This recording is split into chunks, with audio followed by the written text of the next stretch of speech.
It's CTG week. I can't believe it's already here. It seems like it happens earlier and earlier each year.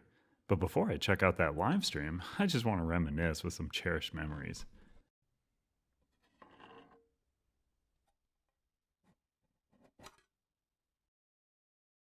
Let's get out the old projector. Yeah, let's pop in the film.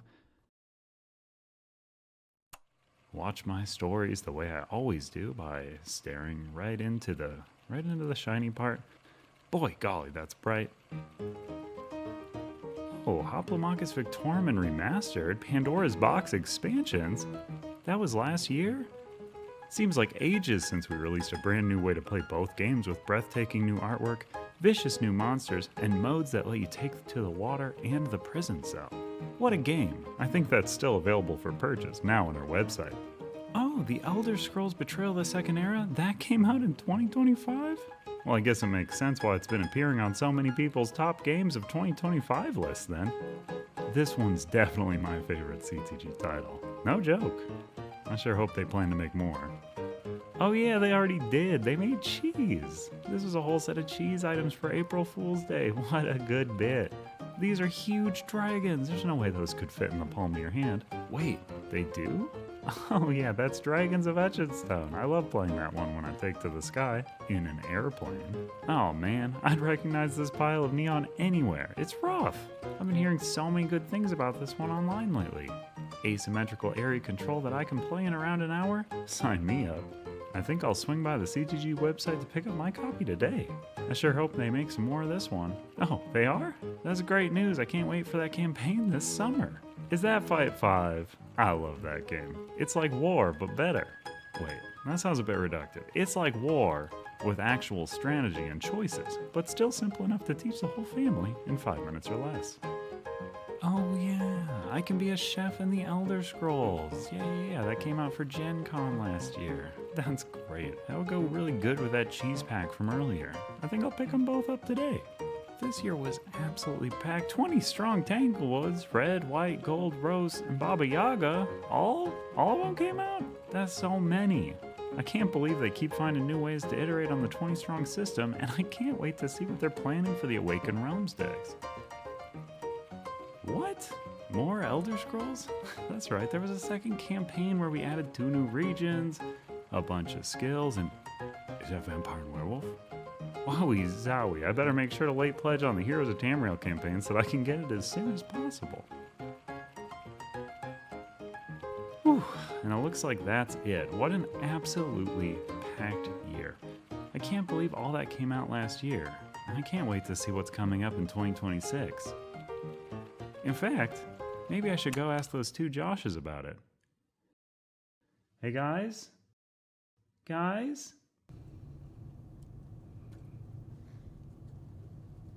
Hey everyone. Hi. We don't know what we're doing this year. So That's it. Unfortunately, you've come to the wrong place. Happy Monday, everybody. We were told a video ran before our intro. Haven't seen it. We haven't seen it. So if that transition was awkward, that was intentionally so. Welcome to CTG Week. CTG Week. That's a great name. That is what we have named it after ourselves. And it's a little vain, but that's the way it goes. Hello, everybody. I'm Josh Welgus. You know me as Gilly. I am here with esteemed CEO, owner of Chip Theory Games, also known as CTG, Mr. Who are you? Josh Carlson. Hi. I missed Patches a long time ago. Yeah, but you were bad at making that your real My name go-to and moniker, name. It's and true. Therefore now you're just Josh Carlson. I wanted to name that character Band-Aid to begin with. Do you remember that? That's true. Yeah, we actually have some. Man, do we have any of those in the office? The slates that say oh, yeah. Band-Aid on them? We have one. Sometime this week we'll throw that up just to prove. Originally, Before we got sued. when we were more interested in violating copyrights and trademarks, we intended to. Yeah. Gilly was actually originally going to be named Nintendo, and Not true. no, that's not true. Welcome to CTG Week, everybody. A week-long celebration of the winter doldrums, really, Yeah, is kind of kinda. what it is. Like, why does this exist? What is this? January, especially late January in Minnesota, and this has also been the coldest week in Minnesota in the last like 6 years. It's been down to like negative high 20s in the last week. This is just our attempt to kind of like break up the monotony of winter and break up like, you know, like kind of everybody's kind of coming out of their post-holiday hangover. And we were like, man, we should plan something for this like sort of down period to make just like life more interesting for all of you, hopefully, and for all of us. And we're going to be running some cool sales. We're going to be doing some cool streams and just kind of like celebrating CTG in some capacity. And we aim to make this an annual event. So you can look forward to kind of the last week of January moving forward. We intend to do something along these lines to give you a preview of what's coming this year, to kind of recap what's happened in the previous year, and just have some fun and hang out and, again, break up those winter doldrums. Before we jump into all of that, I do want to acknowledge that just in case a celebration this week seems like tone deaf, this has been planned for a while. But things in Minneapolis right now, if you follow any U.S. news, things are gross right now. There's a lot of awful, a lot of bad news, a lot of just gross coming out of our local vicinity in the last week. And we don't want to downplay that in any capacity. We are not looking to ignore that or sweep that under the rug in any capacity.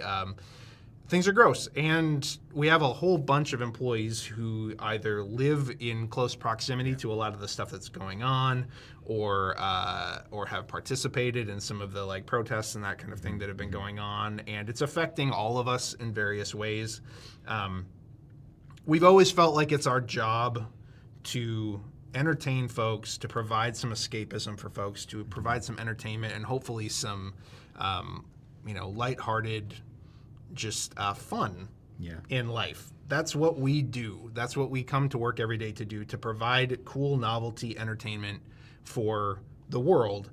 And we're just going to say off the top, like, that's what we're aiming to do this week more than anything else. Yeah. So if you have been doing a lot of doom scrolling, a lot of, like myself, if you've been doing a lot of reading the news and getting sad and depressed, and if you know people who are being affected by some of the stuff that's going on, we hope that this week, not in an effort to, again, sweep it away and ignore it, but we hope that this week can, and the streams and some of the news and some of the fun that we're planning, we hope it serves as an escape from all of that. And something that we have always, really taken seriously as a company is to be kind, to be generous, and to be the good guys in life, hopefully in the board game industry in our case, and so we would just encourage all of you to, one, hopefully enjoy this stuff and let it serve as a respite from the yuck that is out there. But also, we just want to encourage all of you out there, like, do something nice for a neighbor this week. Do something nice for somebody who doesn't deserve it this week. Be generous. In a way that you hadn't planned on. Like, ultimately when there's like awful oppressive stuff happening and you're reading about it and all you can think of is like, there's nothing I can do, the best thing that any of us can do is to impact our local communities, to impact the people in our direct sphere. We feel strongly that if everybody did that, week in, week out, day in, day out, that is ultimately what makes a broader impact and makes a positive impact on the world. So, we may rehash this message like at the beginning of each of the streams this week. I'm not sure. We're kind of trying to feel that out, but we felt like it would be very tone deaf to just like launch into this like big like, everything's great, everything's fine, let's celebrate ourselves. That's not what this week is about. So we just wanted to say that off the top. I don't know. Anything you wanted to add? No, that covers it. Yeah, great. Yeah. Okay, so with that said and with that acknowledged, let's have some escapism. We want to say right off the top, we are going to be answering questions. We're going to be answering questions. So if you have questions in the chat, well, if they're already in the chat, they're probably already in this document. If you don't have questions in the chat, but you have questions in your brain, let them express them via your fingertips into the chat, because we would love to answer all of the questions. It's rare that we even see this guy. Oh, stop.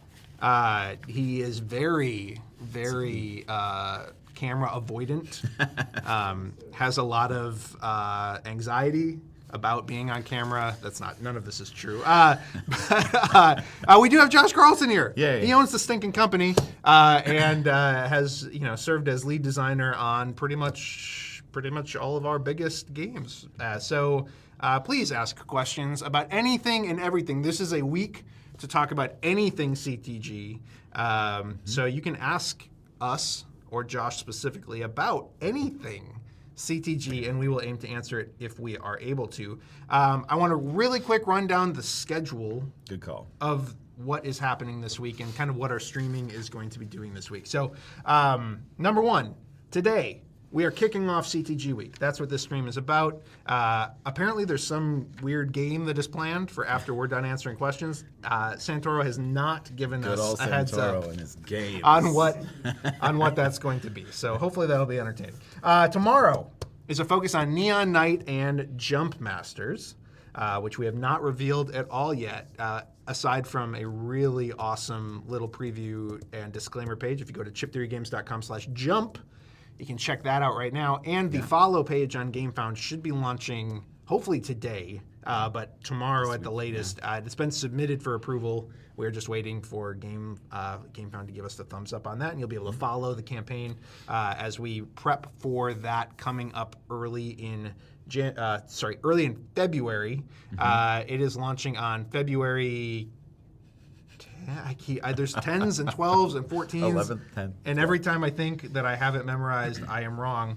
You keep going. I'll look it up. Yeah. Okay. All right. 10th. February 10th. Jump Masters will be launching on GameFound. So we're only just a few weeks away from that. It's coming up. Wednesday, you are going to see 20 Strong, Nemesis, Etherfields, Tainted Grail. We're going to be finally showing off our 20 Strong Awaken Realms trilogy of decks. That campaign also has a follow page that should be going live in the next 24 hours, we believe. So you'll be able to follow that campaign as well over on GameFound. On Thursday, we're going to be showing off some new Elder Scrolls Heroes of Tamriel content. And then on Friday, we're going to be showing off some Cloudspire and just some general shenanigans again. And there will be probably some elements of like Q&A and crowd participation in all of these streams. So please look forward to all of that. We're going to have a variety of personalities from all over the company, actually. My brother's going to be in town. He does our website. I don't know if you knew that, because, again... Is he on stream? Yes. Yeah. Sweet. He'll be on stream. That's awesome. What day? He's doing Elder Scrolls? That's great. Cool. Devin Norris, who you may know from his way back days on Devin Talks Tabletop, is now working for Chip Theory Games. He works there? Yeah, I unfortunately. That's awesome. But Devin will be on stream. I think Ryan Howard, Salem, Santoro, we're going to have everybody basically in the company is participating because there's too much streaming. And the demands of the schedule demand that we break it up with lesser personalities than ourselves, frankly. No, I'm just kidding. So there's going to be all sorts of cool stuff happening throughout the week, all sorts of personalities on camera, all sorts of gameplay, all sorts of news, and that's what this week is all about. I will also just mention there's a whole bunch of awesome sales happening on the website to sort of celebrate this week. But probably one of the biggest ones is that we're kind of in celebration of the 10-year anniversary of the Too Many Bones Kickstarter campaign. There's some pretty awesome Too Many Bones deals available on our website.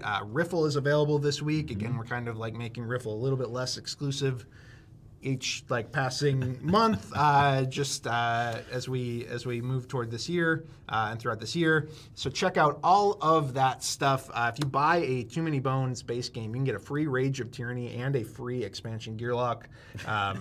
When you were in there like pitching these, I was like, okay, so a free what? A free plushie? Also, free plushies too. Yes. And a free Rage? Yeah, free Rage. Yeah. And a free Gearlock? Yeah. Expansion? Yeah. Yes. Yeah. Or premium health. What are they paying for? It doesn't matter. It doesn't matter. Shipping. The main point. That's how we make our money. The main point here is that we want to make sure we reduce your salary this year. It's a tax thing. Probably. I like it. Yeah. But there's deals on 20 Strong. I'm not sure if it's exactly up yet because we were back and forth on some inventory things. But there is basically a massive discount on burn cycle products as we kind of like move through the last of that stock. And you get a free dice tray if you buy a copy of Elder Scrolls this week through our website instead of the GameFound campaign. So there's just a whole bunch of stuff. So go check that out in terms of like deals, promotions, and sales and all that kind of thing. We will also mention we've got various amounts of stock on all of this stuff throughout the globe. We apologize in advance if one of these deals is not available in your region. We have containers on the way to everywhere right now. But end of year global logistics and pre-Chinese New Year global logistics are a bit of a nightmare, as we're kind of experiencing with 4 containers full of Cloudspire like circling the UK port right now. So it's just, again, apologies in advance for that. I can't guarantee availability in every single region for all of these deals, but we're trying. And there you go. So that's what I have on all of that. You want to talk about last year? Yeah, unless we're supposed to be checking on questions now. Maybe we're good. We just got, thank you again. Thank you for all of you saying kind things just about what's going on in Minneapolis. And again, hopefully what we said off the top, again, is just we're trying to walk that line between like not dwelling in it and like living in the like sort of dark that a lot of the city seems to be feeling right now. But also, again, we want to provide levity. We want to provide fun for y'all.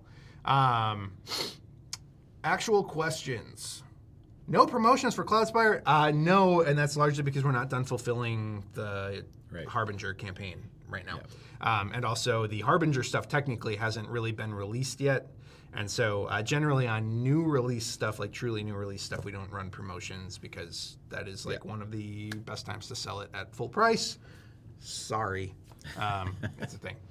Any plans for a Neon Rain expansion, JC? I mean, it's been talked about, definitely. There's a lot of ideas in the works, according to Manny and his team. No formal plans at this point, just because there's a lot of other titles that are set ahead of it.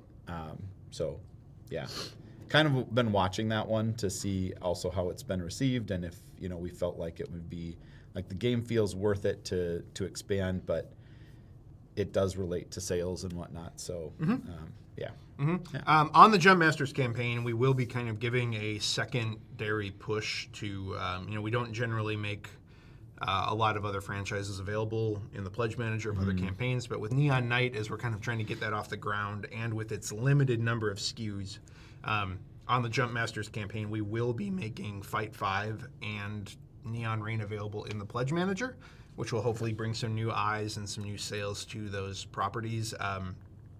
It's everything to that end is based on sales, but Manny's got some cool stuff planned across the board, Neon Rain or otherwise. So. Just a couple questions. Again, we know Elder Scrolls and a lot of the Hoplo stuff is sold out in the UK right now. There are containers on the way that have additional stock, but I don't know that they'll make it there this week. Again, apologies for that. It's just the result of global logistics, and we're always trying to move as much stock as we can to relevant locations whenever we can. And to be clear, we can't. There's no pre-order options for those things. They're either out of stock for the deals or. Correct. Right? Yeah. Yes, okay. correct. Yep. My biggest problem. We're already getting Yes. into Too Many Bones 2 questions. I assumed we were going to see a lot of that, but my biggest problem with Hoplo 2.0 was that it wasn't compatible in either direction with Hoplo 1.0. Are there any plans to make TMB 2.0 compatible with 1.0? Which means we're already going to be clarifying what TMB 2 might be or might not be, sort of. Yeah, If that makes any sense. we can chat about it.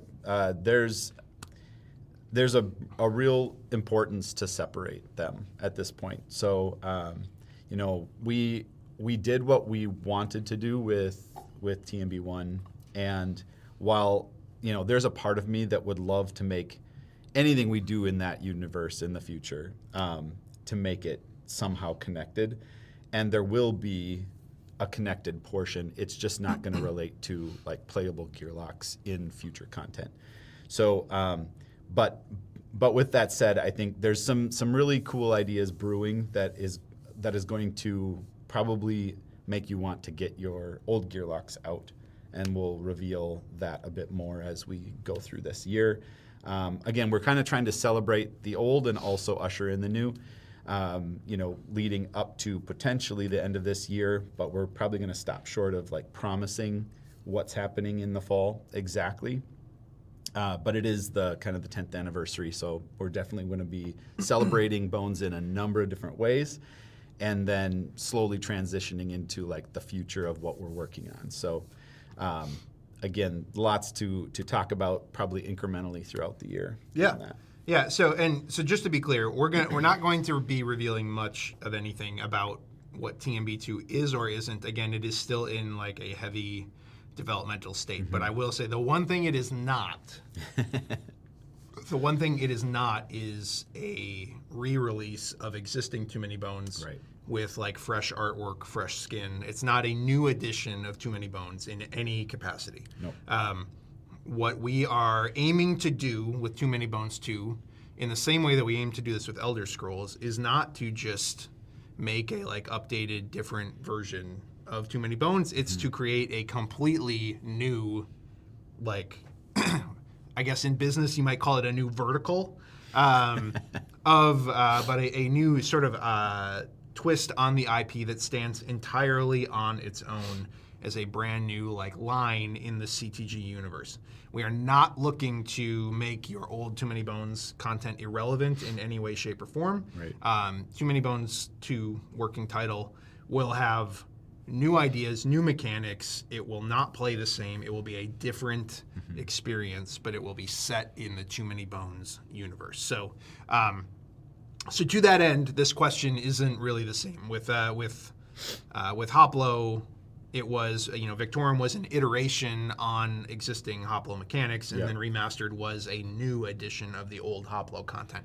That is not what Too Many Bones 2 working Correct. title will end up being in any capacity. Again, there will be callbacks and, like some connections, that kind of thing, but it's not aiming to replace anything. So We'll get into some of those specifics Yeah. near the end of the. we also realized that one thing that will help alleviate that confusion is whatever we call it, hopefully clarifying that it's not a new edition of Too Many Bones, and also like announcing it with a preview page, with a logo, and being able to show off a little bit more of, and we're just not to that point yet on the game. Yeah. So you can probably look forward to something along those lines, hopefully by the end of the year.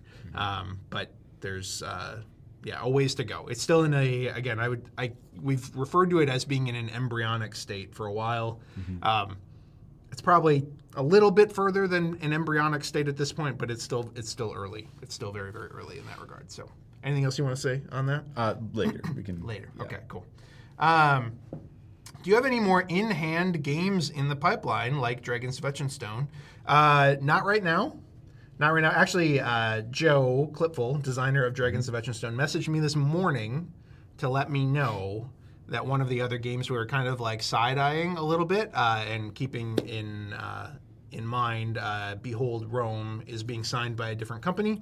So there's nothing in the pipeline right now that is not excuse me, that is not to say that we aren't interested in doing more of them. There's just none in the pipeline right now. And there's another question here about some of the Dragons printing issues that I'll address as well. And again, we've said repeatedly, one of the things that we want to see is how well do these in-hand games, how well does a pocket game sell for us? And unfortunately, some of the goofiness with the release of Dragons and the printing issues that we've had with some of the copies has made it. We haven't officially released the game yet. We intended to release it over the holidays. It was still in a pre-order state because shipments got here late, and now we're kind of working through some of these print issues. So until the game until Dragons officially releases and we have a chance to gauge sales at a broader level, at a retail level, distribution level, etc. It's hard for us to say because we want to make sure that they make sense. You have to sell so many more of them to make the same amount of money that we can make off of a big box, but they are much less risky. So there's give and take there. Question: what new content from Heroes of Tamriel will you be showing on Thursday? It says here that Andrew can answer this question. Yes, so we will be showing off a quest that is going to be an elsewhere that we have not shown off yet. And we will also be using 1 or 2 Daedric princes that nobody has seen yet. Get excited. Ooh, from Shadows of Oblivion? Yeah. So new quest and 2 princes? Mm-hmm. Okay. Okay. I was about to make a Spin Doctors joke with 2 princes, and I began to say something, betting on myself that it would be funny by the time it came out of my mouth, and nothing. No, there was nothing. Fell flat. Fell completely flat. So, all right. We will be we'll be talking about what's coming this year.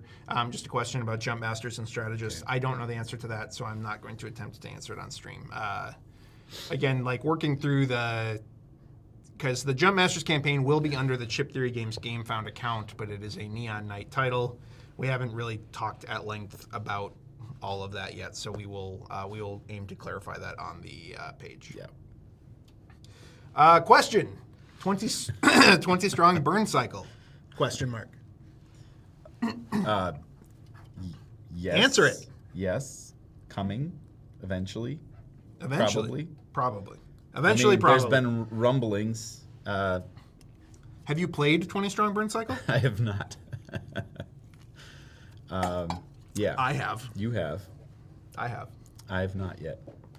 It's been received well internally. Yes, but he hasn't played it yet. So, we might have something cooking, hopefully not burning. But probably eventually. Probably eventually. That is the answer to that question. I wouldn't necessarily expect it this year. Yeah. But probably eventually is the answer to that question. So, okay, so here's the other question just about Dragons of Etchenstone claims. Received an email from your team that we're investigating the issue. So we are, that is not lip service. We are genuinely still investigating the scope of some of the printing issues that we've seen on Dragons of Etchenstone.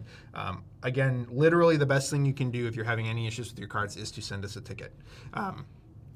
If it seems like we have been slow to react to some of those issues decisively, it's because we are truly trying to assess the scope of the issue. Part of dealing with issues like this is always going to our manufacturer and making requests of them, to do replacements and those types of things. And obviously the very first thing they're going to say is well, how widespread is it? How bad is it? You need to show us that you're not just asking for a bunch of freebies, or you're not asking for something ridiculous. So, so in light of that, we need those tickets and we need that visual evidence to go back to them so that we can have a good answer for you to come back and actually tell you what we're doing or intend to do, so on and so forth. So as the update last Friday stated, we're basically offering right now an indefinite replacement period for anybody who has any issues with their cards. And in the meantime, we are continuing to evaluate the quantity of tickets. And again, I would just mention, we are still at only about a 5% issue rate on Dragons. I say only. That is well beyond what we would normally expect for any print run of any game. again, we expect 3% is usually about the worst that you see. Like that's the expected potential error rate in any like large scale manufacturing. And we are well beyond that at 5%. So we are talking with our manufacturer and we're working on solutions with them. But if the issues are beyond that, we want to know that because again, that continues to impact what we are able to do and how fast we're able to do it and so on and so forth. So just again, we've pulled the product from being able to be ordered on the website right now while we work through all of this stuff, again, trying to get our arms around exactly what's going on. And in the meantime, if you have a copy of the game, just know that with a photo of the cards wearing, you are covered indefinitely against any issues. We will, but it's going to take us time because what we don't want to do is also send you another bad copy if it's like, again, if it's more widespread. But the manufacturer is looking and testing on their own too, because part of it is like we might have identified the effects of it, but we need to still uncover what happened so that we don't just reproduce another similar problem. Because they arrive looking incredibly beautiful, and then potentially sometimes after play they degrade, and it seems like it happens in a pretty catastrophic way. Like they start to break down.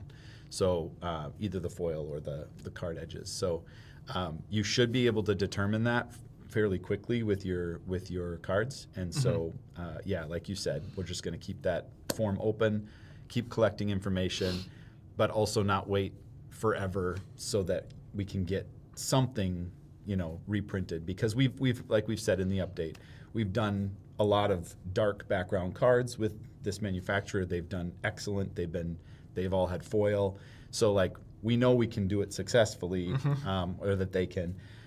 So we're just trying to determine, was it the oil layer, the final coating layer, and that's what they're thinking. And so we're already starting on some new ones for those that have the problem, but we would love your feedback. So again, no, it's not lip service. It's not us like trying to like hold it at arm's length. It's not us trying to sweep it under the rug. We need your tickets. Yep. If your copy of the game is breaking down, we need to know that, and we want to know that ASAP, and we want to get you a beautiful, wonderful copy. I have lamented so many times in the last like month just how sad I am that it has like blunted the momentum that game seems to that game had, because it's a really, really, really, really great game, and we want to sell 1 billion copies of it, and we can't wait to do that. We just got to get this situation figured out. So okay. Cloudspire was my introduction to chip theory games. I'm curious as to what the inspirations were for the game. Any books or movies? I guess so we didn't write the storyline for the game in a meaningful way. You had some at least baseline ideas for it, right? We were certainly deeply involved in like developing the game. I don't know. You have any answers to that? I mean, for the inspirations for the lore, less so than, I mean, I remember like kind of breaking it down to the source being the thing that we wanted every faction to relate to in some way. We liked that idea of it being some, energy for some, potentially worshipped for others, like how that all plays into each faction was fascinating from a lore perspective. And so that's, working with Ryan on a lot of that was cool for some of the lore. As far as the game goes, it was just, we definitely wanted to do something that felt very, very tower defense, but done in a way that was a little bit like I wanted it to feel as close to video gamey as we could, because I just love that genre of game, and like I guess that's like how far could we push the stacking of units and like the falling off of and like revealing the new units underneath, and like how close could we get that to feel like just a massing of troops and then seeing how far you could push them with spires firing down. So I think it was exciting because that was a new way of using the chips that we hadn't, we'd already done Hoplo and Bones, like the thoughts around those of health underneath, and this was maybe I think the first game where we took it in a little different direction. I guess there's still health, but like just kind of a neat way of stacking the chips and utilizing them. So yeah, I think there were a lot of conversations. I remember vaguely because this was so long ago already, but we had a lot of conversations. I was for better or for worse, I remember asking because I got actually, the game was a decent way along before I got involved in any capacity. But I remember being talking at length with you guys about because I was watching the reaction to Too Many Bones online because I was primarily doing our social media and Kickstarter updates at the time. And I was watching just everybody rave about Mage Knight. Everybody and they still do to this day. Mage Knight's a great game. And Mage Knight is deterministic in its outcome, right? There's no dice in Mage Knight. It's card play and that kind of thing. And I remember being okay, well, Too Many Bones is the epitome of all the dice. Yeah. And one of the things that I was very concerned about at the time, rightfully or wrongfully, was I kept saying I don't want us to be the Too Many Bones company. Too Many Bones was a bona fide mega hit already in those days, and I was concerned that we would be pigeonholed as just being the Too Many Bones company. So I kept asking can we do something more deterministic? Can we do something without dice? Can we do something more deterministic? And so that was some of the, I think a lot of dice luck was largely removed from the game, and it was truly guys kind of just smashing into each other to a large extent. And I remember a late night meeting and conversation where we were kind of going over that, and we were this is too much of just guys running into each other. We needed something else, and that's where a lot of the hero movement and the development of the hero characters came out of that. I don't know that really had much inspiration from any specific place or movie or game or anything, but yeah, tower defense games in general is where it really started.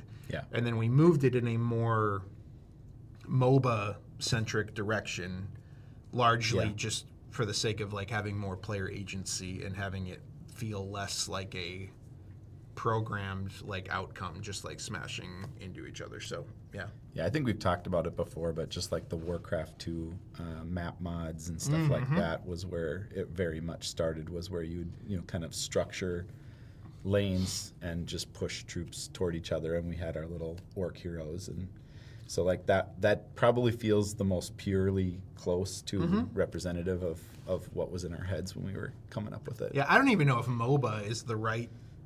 We called it a MOBA inspired thing. I don't know. It is really its own kind of unique, strange beast, which I think is why it resonates with a very specific audience as much as it does.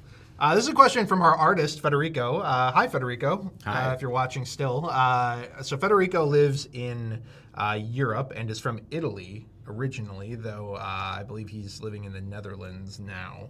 But he asks, I have a really important question. Which Josh can run faster if chased by a giant wheel of Parmigiano cheese? And why? And why?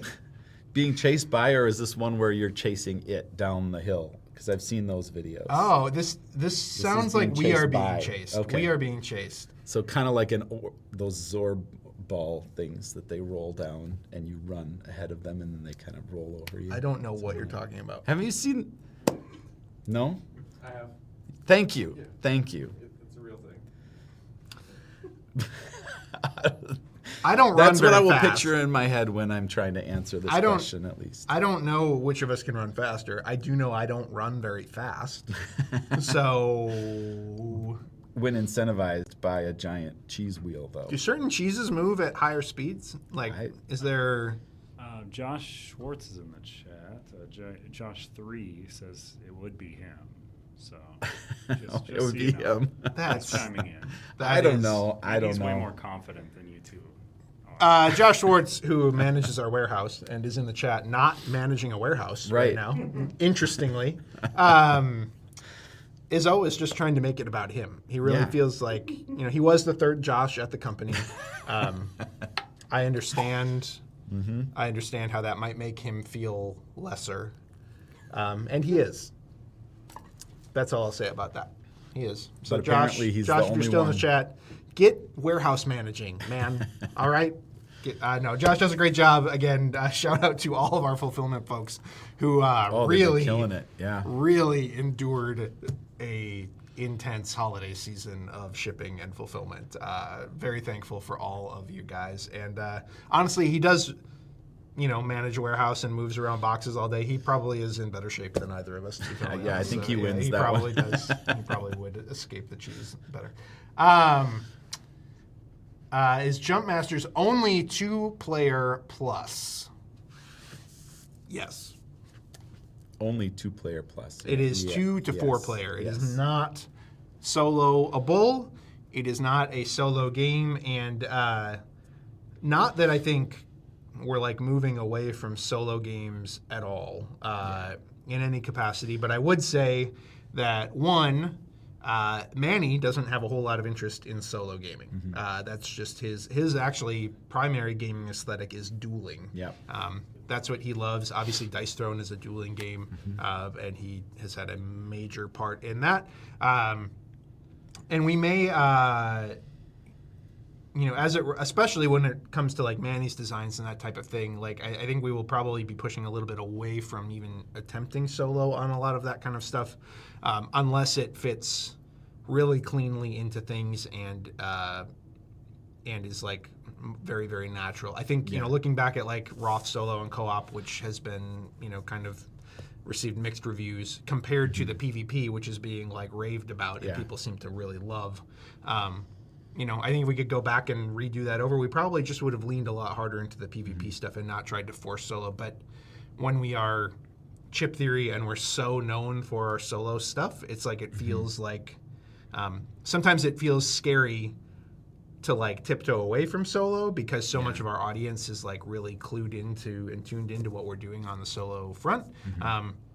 But I actually think at this point our audience is large enough and varied enough and diverse enough that we can probably do that. And we're never going to stop making like hyper solo focused stuff like 20 Strong, Dragons of Etch and Stone. Obviously our big mega boxes of like things like Elder Scrolls will always have a solo bent to them in some capacity. So, but yes, Jump Masters is a purely 2 to 4 player game. It is super fast to learn. You can learn it in about 5 minutes, and it is brutally cutthroat and tactical, and it's a chess match. Surprisingly so. But it also plays very, very fast. Yep. So yeah, we're calling it Cute Throat. Cutthroat and cute. It's Cute Throat. It's Cute Throat. We're going with it. I asked, can we go with that tagline? And they were like, maybe. And I just went with it. That's all the license I needed. So I have enough CTG games to last the rest of my life. So I'm going to have to ask you guys to stop making great games. Just send us a big check to buy the company, and we'd be happy to stop. Yeah, I'd be happy to retire. It's so interesting as we have been thinking, planning, and scrutinizing what we want to do with the future of Bones. That question has been in the back of our minds a lot with regard to, there's a lot of space now being held by Bones and Elder Scrolls, and literally and figuratively. literally and figuratively in your shelves, but. So, like, are we ready to just go there again with another title that is in that same space, insanely different, but in that same space? And that's, I think, a question we want to answer carefully because it's a good one. I think there's the thing with the next iteration of Bones is, like, Bones represents and is probably the closest thing to representing kind of the overall mindset of the company, and that is like. Anytime I see good game concepts and mechanisms out there, I'm like, I don't want to hear it. I don't want to see it. I don't like because I want to. This guy plays basically no board game. In case you didn't know, I'm not even joking. And part of that is what he's saying right now. Yeah, I just want to play in spaces that would either like by others they shouldn't be like considered either. Whatever, lots of different constraints, but or that are just unique or original. And we kind of stumbled upon that, I feel like, with Bones. And it was such a fun process because we were just like constantly saying yes to things that we probably should have said no to. And so I want to get back to that. And it's really hard to get back to that after we've put out as much as we have and become as established as we have. But it's still possible. And so like trying to think so far outside of any box is part of the challenge, but also part of the fun of it. And so we're trying not to rush that. But I want it to be so different that it's like, no, this has a place, just like Bones has a place. And that's my hope, that we can kind of achieve that in the end. So yeah. I mean, to that end, I mean, we could have very easily just reskinned Too Many Bones and made I that, definitely could have used and made that reskin. like whatever. That could have been the Elder Scrolls, but Yeah. again, we made a significant effort to try to massively iterate and innovate on existing systems as well. We're not, though it can be a free money printer to keep doing the same thing over and over that is already popular. That's just not what we are about. It's just not what we're interested in. So, 20 Strong retail boxes are made of paper. Well, they're made of cardboard, but yeah, made of paper. Why not PVC like the Too Many Bones decks? Would that be that much more expensive? Yes.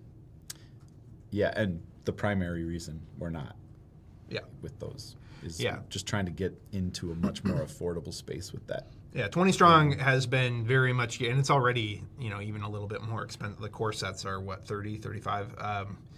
And we would have loved for those to even be like $20 in their inception. But it's meant as kind of like a gateway into chip theory products, and so there's just limits to what is possible. That game also has had a pretty solid retail presence, and at retail, those shiny, like the foil, like cardboard boxes and stuff, which you can't really do with PVC boxes in the same way. With the embossed, like everything on them, it just works better. And it does just allow us to keep them much, much, much more affordable. Also, the PVC like tuck boxes that hinge on them, if it's opened like a lot, eventually those do tend to wear out as well. And for a game like Elder Scrolls or Too Many Bones, or I guess Elder Scrolls doesn't have the PVC ones, but for a game like Too Many Bones or Cloudspire or some of these other ones that we've used those PVC boxes for, you open the game, you take the cards out once, and then you put them away once. For a game like 20 Strong, people are playing repeatedly, like over and over and over again, taking the cards in, out, and it made more sense to do the cardboard boxes on those. So. Yep. Do these heavy Too Many Bones sales mean Too Many Bones too soon? No, but maybe.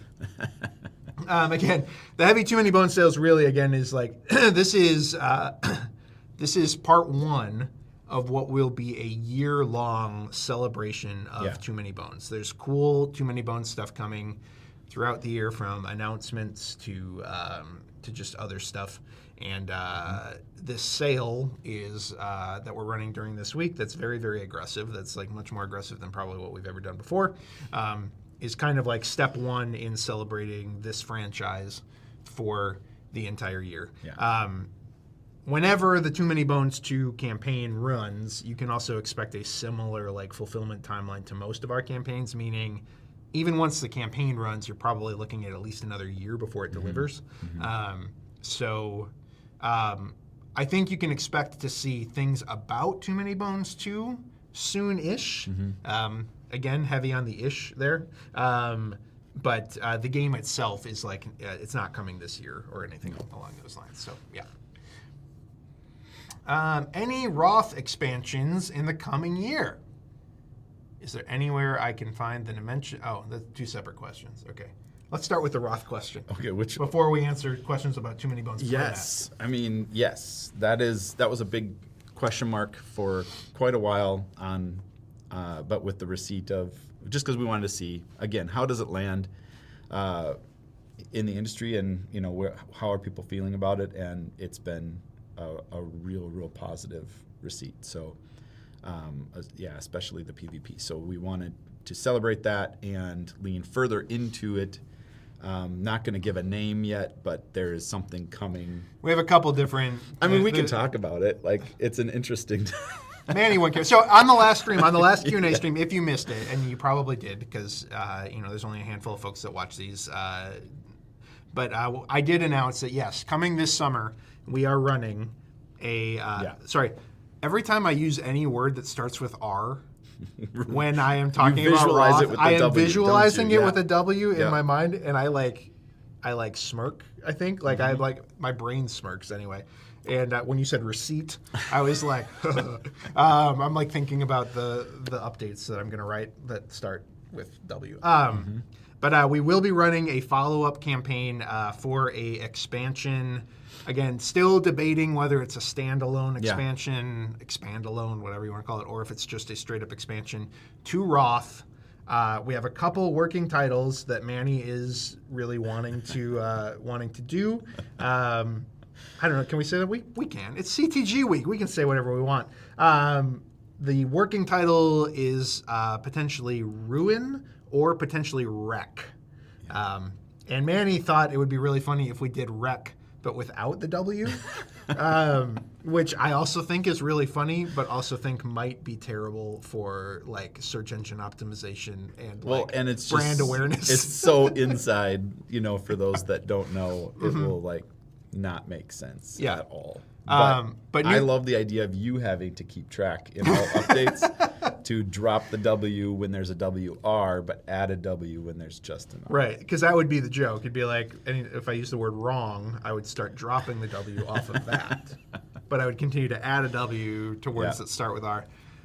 Anyway, new map, for sure. New factions, for sure. New mechanics, for sure. What exactly iteration we package that as is still an open question. So Roth has been a sneaky, slow burn hit for us. And again, I think we talked about how the co-op and solo had kind of like mixed reaction when that game first dropped, and I think in a lot of our minds that was like, that's a bummer. Like it didn't necessarily hit like our core community, but the actual point of releasing that game was to have a lighter, like more approachable CTG game out into the world that still had asymmetry and some of the things that we love about CTG games. And it has done that in spades for us. If you haven't checked out the Shut Up and Sit Down review, please go and do that. It won Tim Chuan's Game of the Year this last year. We didn't even get to our 2025 recap stuff, but that was on there. And it was also like, it was in lots of top fives. Like we'll run that stuff. We should switch over pretty soon. Number one game of the year from Tim Chuan. Number one filler game. I hesitate to call it a filler game, but whatever, it's fine. Number one filler game of the year from There Will Be Games. Number two game of the year from Danny Standring and One Board Family. And it won a top 10 game of the year from Chits and Cardboard and Board with Steve. And that's a lot of stinking accolades for a game that I think for us kind of like internally flew under the radar a little bit. And so absolutely more Roth coming, and we're gearing up to give it a big push this coming year, and very, very excited about the future of that game, and it will continue to be the game that looks like a unicorn puked all over the table. I love that disparaging comment from early on in the GameFound campaign. And I'm going to use that to market the game for the rest of my life. So thank you, whoever tried to insult the game, for calling it that. Anyway, lots more Roth or Wreck or Ruin coming. And there's some cool stuff. Manny was actually sending me some artwork over the weekend. It's looking really, really cool, and excited about that. So, is there anywhere I can find the dimensions on the mats of the Too Many Bones 1 to 2 player modular mat pack? Probably. I don't have them. We can. You carry around a mat. Yeah, we can aim to like add it. We can aim to add it to the product page if it's not on there. But otherwise, support ticket would be able to answer that question for you, or just ask in our Discord maybe, and somebody can get out their tape measure and get you the measurements for that. We took it as a compliment. Yes. Comment about stop making great games. So we know it's going. Thank you. We're just cheeky. So.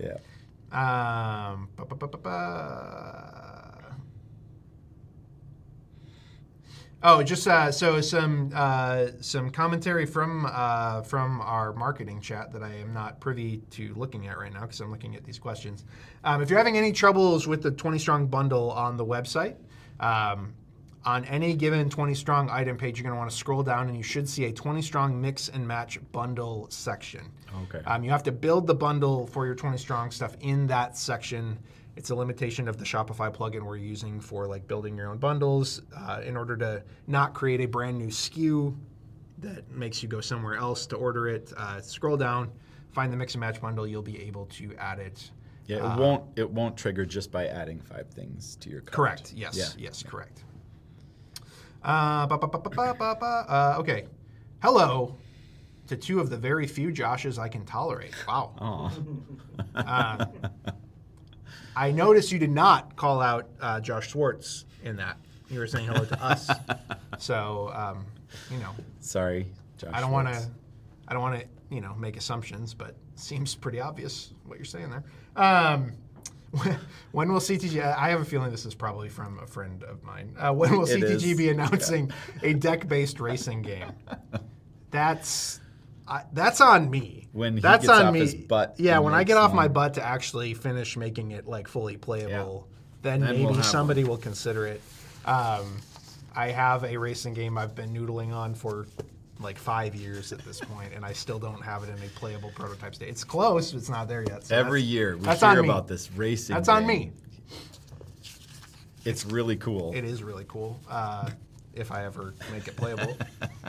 That's the thing. That's like where we talk about this all the time. Like our office is eccentric, right? You walk in the door and you're immediately like, "What is this place?" And like pizza delivery guys will like walk in and they'll hand us our pizza and be like, "What is this place?" And we'll be like, "Oh, we're a board game company." And everybody's like, "I had a board game idea once." I remember. like whatever. The mailman.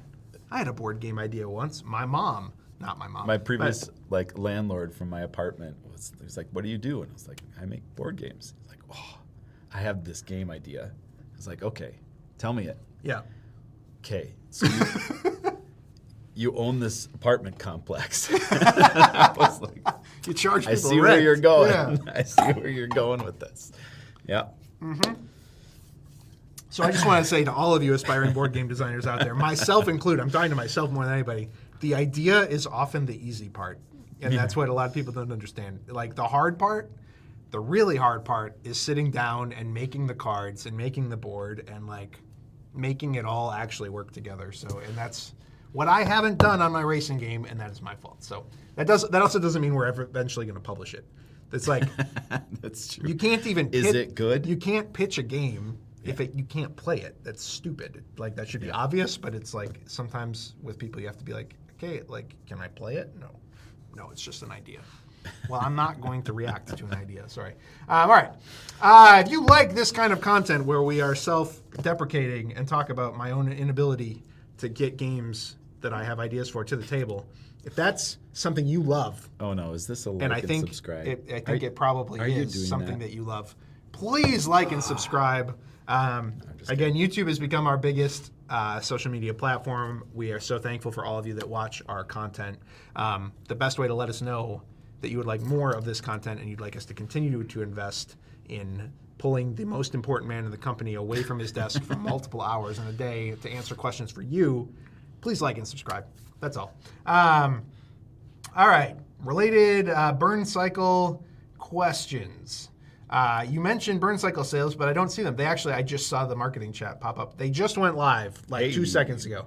40% off the entire line and 50% off of ding and dent copies of the base game that Did we I have approve here. this? Unfortunately, you did. And this is, I'm just going to be totally honest with you. There are no guarantees that we're ever going to reprint burn cycle ever again. So this is kind of a like potentially last chance to get a lot of this stuff. We may reprint it in the future. I'm not saying we never will because I never say never to anything. Just a slight update on that too. Jacob is saying that Ding and Dent will go live tomorrow. Oh, Ding and Okay. Dent will go live tomorrow. So we have a limited number of Ding and Dent copies of burn cycle. In From our various foray into from our foray into Amazon sales. They came back from Amazon and like every single one of them was like tons of dust on the Yeah. shrink / like some of them have like tears and Kicks and- nicks, but they will be 50% off the like 20 to 25 copies we have that will go live tomorrow. But the rest of the Burn Cycle line and Burn Cycle, I think non-Ding and Dent copies included, it's 40% off the entire line right now. So go grab yourself some Burn Cycle stuff. We looked into reprinting smaller quantities of that. It brought me back to the days of, when we first contacted our first manufacturer, Gameland, and we're like, hey, will you print this Hoplo game we have? And they're like, how many? And I was like, well, maybe as many as 300. Can you do 300? And amazingly, they said yes, and that's what started the relationship. But yeah, we're back there again with Burn Cycle. We're like, if we were going to reprint this, how much would 300 cost? So it's just slowed down for us, and so we'll sell through what we have. And then we'll just either let the interest build over a year, 2, 3. Yeah, I mean, that's what happened with Cloudspire. That's what yeah. happened with Cloudspire was basically just that, like, it just took a really, really long time for us to have confidence that giving away one of our very important campaign slots for it, or what have you, would yield enough profit to make it worthwhile. We had to kind of let the cult following build. I will say, I've seen more positivity. Yeah. I've seen more positivity about Burn Cycle in the last like 6 months than I saw probably at like any point in the game's initial release, but it just doesn't sell very well. It's no shade against the system, no shade against the game. We love it. We really love that universe. I think we just think it's too expensive for the game. And that is the I don't know. At this point, it's one of the most expensive games to print that we make is the thing. Like all the modular neoprene, all of the tokens, all the stuff. It's just really expensive. It has to cost us $150 MSRP anyway to make it viable. And I think there's just a lot of people that aren't necessarily willing to take that risk on a game that is also just like really crunchy. It's really crunchy. That game is a lot in a good and bad way. So anyway, that's the word on Burn Cycle. But the sales are live, and then tomorrow we'll have a very limited number of Ding and Dent copies in the U.S. that will be 50% off. If you're interested in that. So, okay. Will you be making more big games, or will you focus on smaller, more marketable games this year? Thanks. You're welcome. I mean, yes, we're working on a big game. Mm-hmm. Yeah. Yes. Yep. A very big game.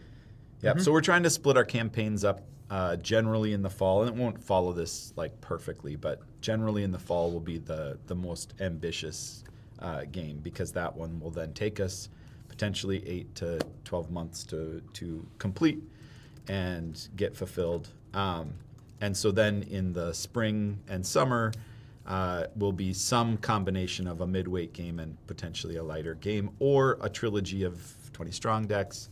Again, we'll be continuing to strike that iron while it's hot, because it's going really well, and there's just a lot of ideas still coming from internal our dev department and design department. So we want to keep making those games while they're inspiring us. So, I'm just peeking real fast at whether our follow pages are up yet there or not. So, okay. Yeah, just we want to make all kinds of games. That's like whatever, and even the Neon Knight initiative is a part of that. We want to make like lightweight, family weight games that people aren't, their eyes don't roll back in their head when the rulebook is tossed to them. And it's just better economically to have something for everybody. So that's yes, big stuff, little stuff, medium stuff, all the stuff. I have been keeping Victorum on the shelf, secretly waiting for a Dized tutorial on it. Should I not expect one within 2 years? We have had conversations with Dized about possibly going back and doing our back catalog. I would say TBD on that. Nothing's in motion on older big box stuff with Dized right now. We're more focused on like the stuff that's coming out and staying active with that moving forward. That doesn't mean we won't go that direction at some point, but they do take a lot of money and effort and energy. And so it's always a matter of making sure that effort is going to hopefully pay for itself via via sales. That might seem like a weird thing to say. I legitimately think Dized is the reason that Elder Scrolls had such a successful launch. Yeah. I think I'd say that so made too. the game so much less intimidating to people and really helped onboard people into that system in a meaningful way and resulted in a lot of great reviews and sales. It's a different mathematical equation to go back to stuff that has already released without it and try to retroactively get people to like get the game off your shelf, as you so eloquently put it. So, do you play Too Many Bones 2 on a 6x6 You grid? do not. You do not. You do not. You heard it here first. First mechanics revealed. No 6x6 grid. Yeah. That's hot Too Many Bones 2 news right there. Yeah, hopefully there's a burn cycle deal for us, folks who own the main game but not all the expansions. There Sure. is. It's Yeah. live right now. Cool. Go get it. Would you consider releasing the wonderful smell of a new CTG game as a cologne? The only smell I want to bottle up and sell are the 20 strong dice smell that we created unintentionally. Yeah. Just Is there bottle a- it up. I think the primary smell of CTG games comes from the PVC cards. I think, if I had to guess, neoprene to an Probably. extent, but I think it's mostly the PVC cards. Can we find a like seductive acronym in the chat? Give us some seductive PVC I'm writing down cologne as acronyms a idea. that we could call our PVC card cologne. Keep it PG-13, please. Don't get weird. Don't get weird. Will the new 20 strong decks be a game found campaign? And if so, will you be able to add previous decks from the past? So we are not committing to every single 20 strong deck that we release being a game found campaign. Yeah. 20 strong Tanglewood's Rose being, a very recent example. But the Awaken Realms trilogy of decks, Nemesis, Aetherfields, Tainted Grail, will be a game found campaign. That campaign will be launching in April. I think that one is April 14th, I'm fairly certain. Might be April 12th, whatever. Don't at me. Look it up. But we might still release some 20 strong decks, just 14th. like 14th. Yes, perfect. We might still release some decks just like cold onto the website and just let you purchase them. And I think if we do 20 strong burn cycle, that would probably be one such example. We'd probably release it over a holiday or at Gen Con or something along those lines. But we are the trilogy format works really, really well for game found campaigns, and so that's why the Awaken Realms decks will be that. And again, you should be able to follow that page here within the next 24 or 48 hours. We're talking with GameFound right now, trying to get those follow pages launched and live. We've submitted them for approval. We're just waiting on that. So, is U.S. Cloudspire fulfillment complete? Still haven't received the majority. So they finished it. Again, we put out an update last Friday. They finished the Cloudspire fulfillment late last week. So you should have a shipping notification for the rest of your stuff by now, I believe. If Josh Schwartz is in the chat, he can probably illuminate that actually for you. But yes, we are done in the U.S., but we finished late last week. Again, that campaign was so complex with the amount of like one-off doodads and trinkets that were like in every order that it took us a while. So, this person needs a Final Fantasy VII board game. Oh. I trust your game design skills to do it right. That would be cool. I'm just gonna shatter. I'm gonna shatter everything you believe by just telling you that I think Final Fantasy VII is significantly overrated and significantly inferior to three? Final Fantasy VI or 3 US if you prefer. Yep. Kefka is a significantly superior villain to Sephiroth.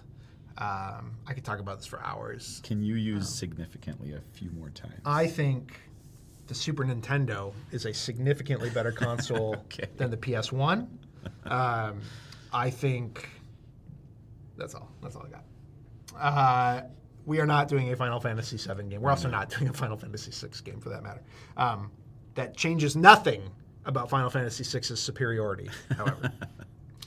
Will all of the Cloudspire hardcovers be available? I missed out and I am jonesing. I am not sure what level of overstock we have printed for any of those 3 books, but whatever We should have overstock, some, yeah. whatever Yeah. overstock we have will make it onto the website when we officially release this last wave of Cloudspire products.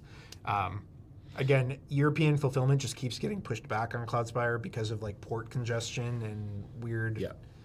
It's again, there's ships playing do-si-do in the port around the UK right now, and we're just waiting for our ships to land and those containers to get to Spiral Galaxy.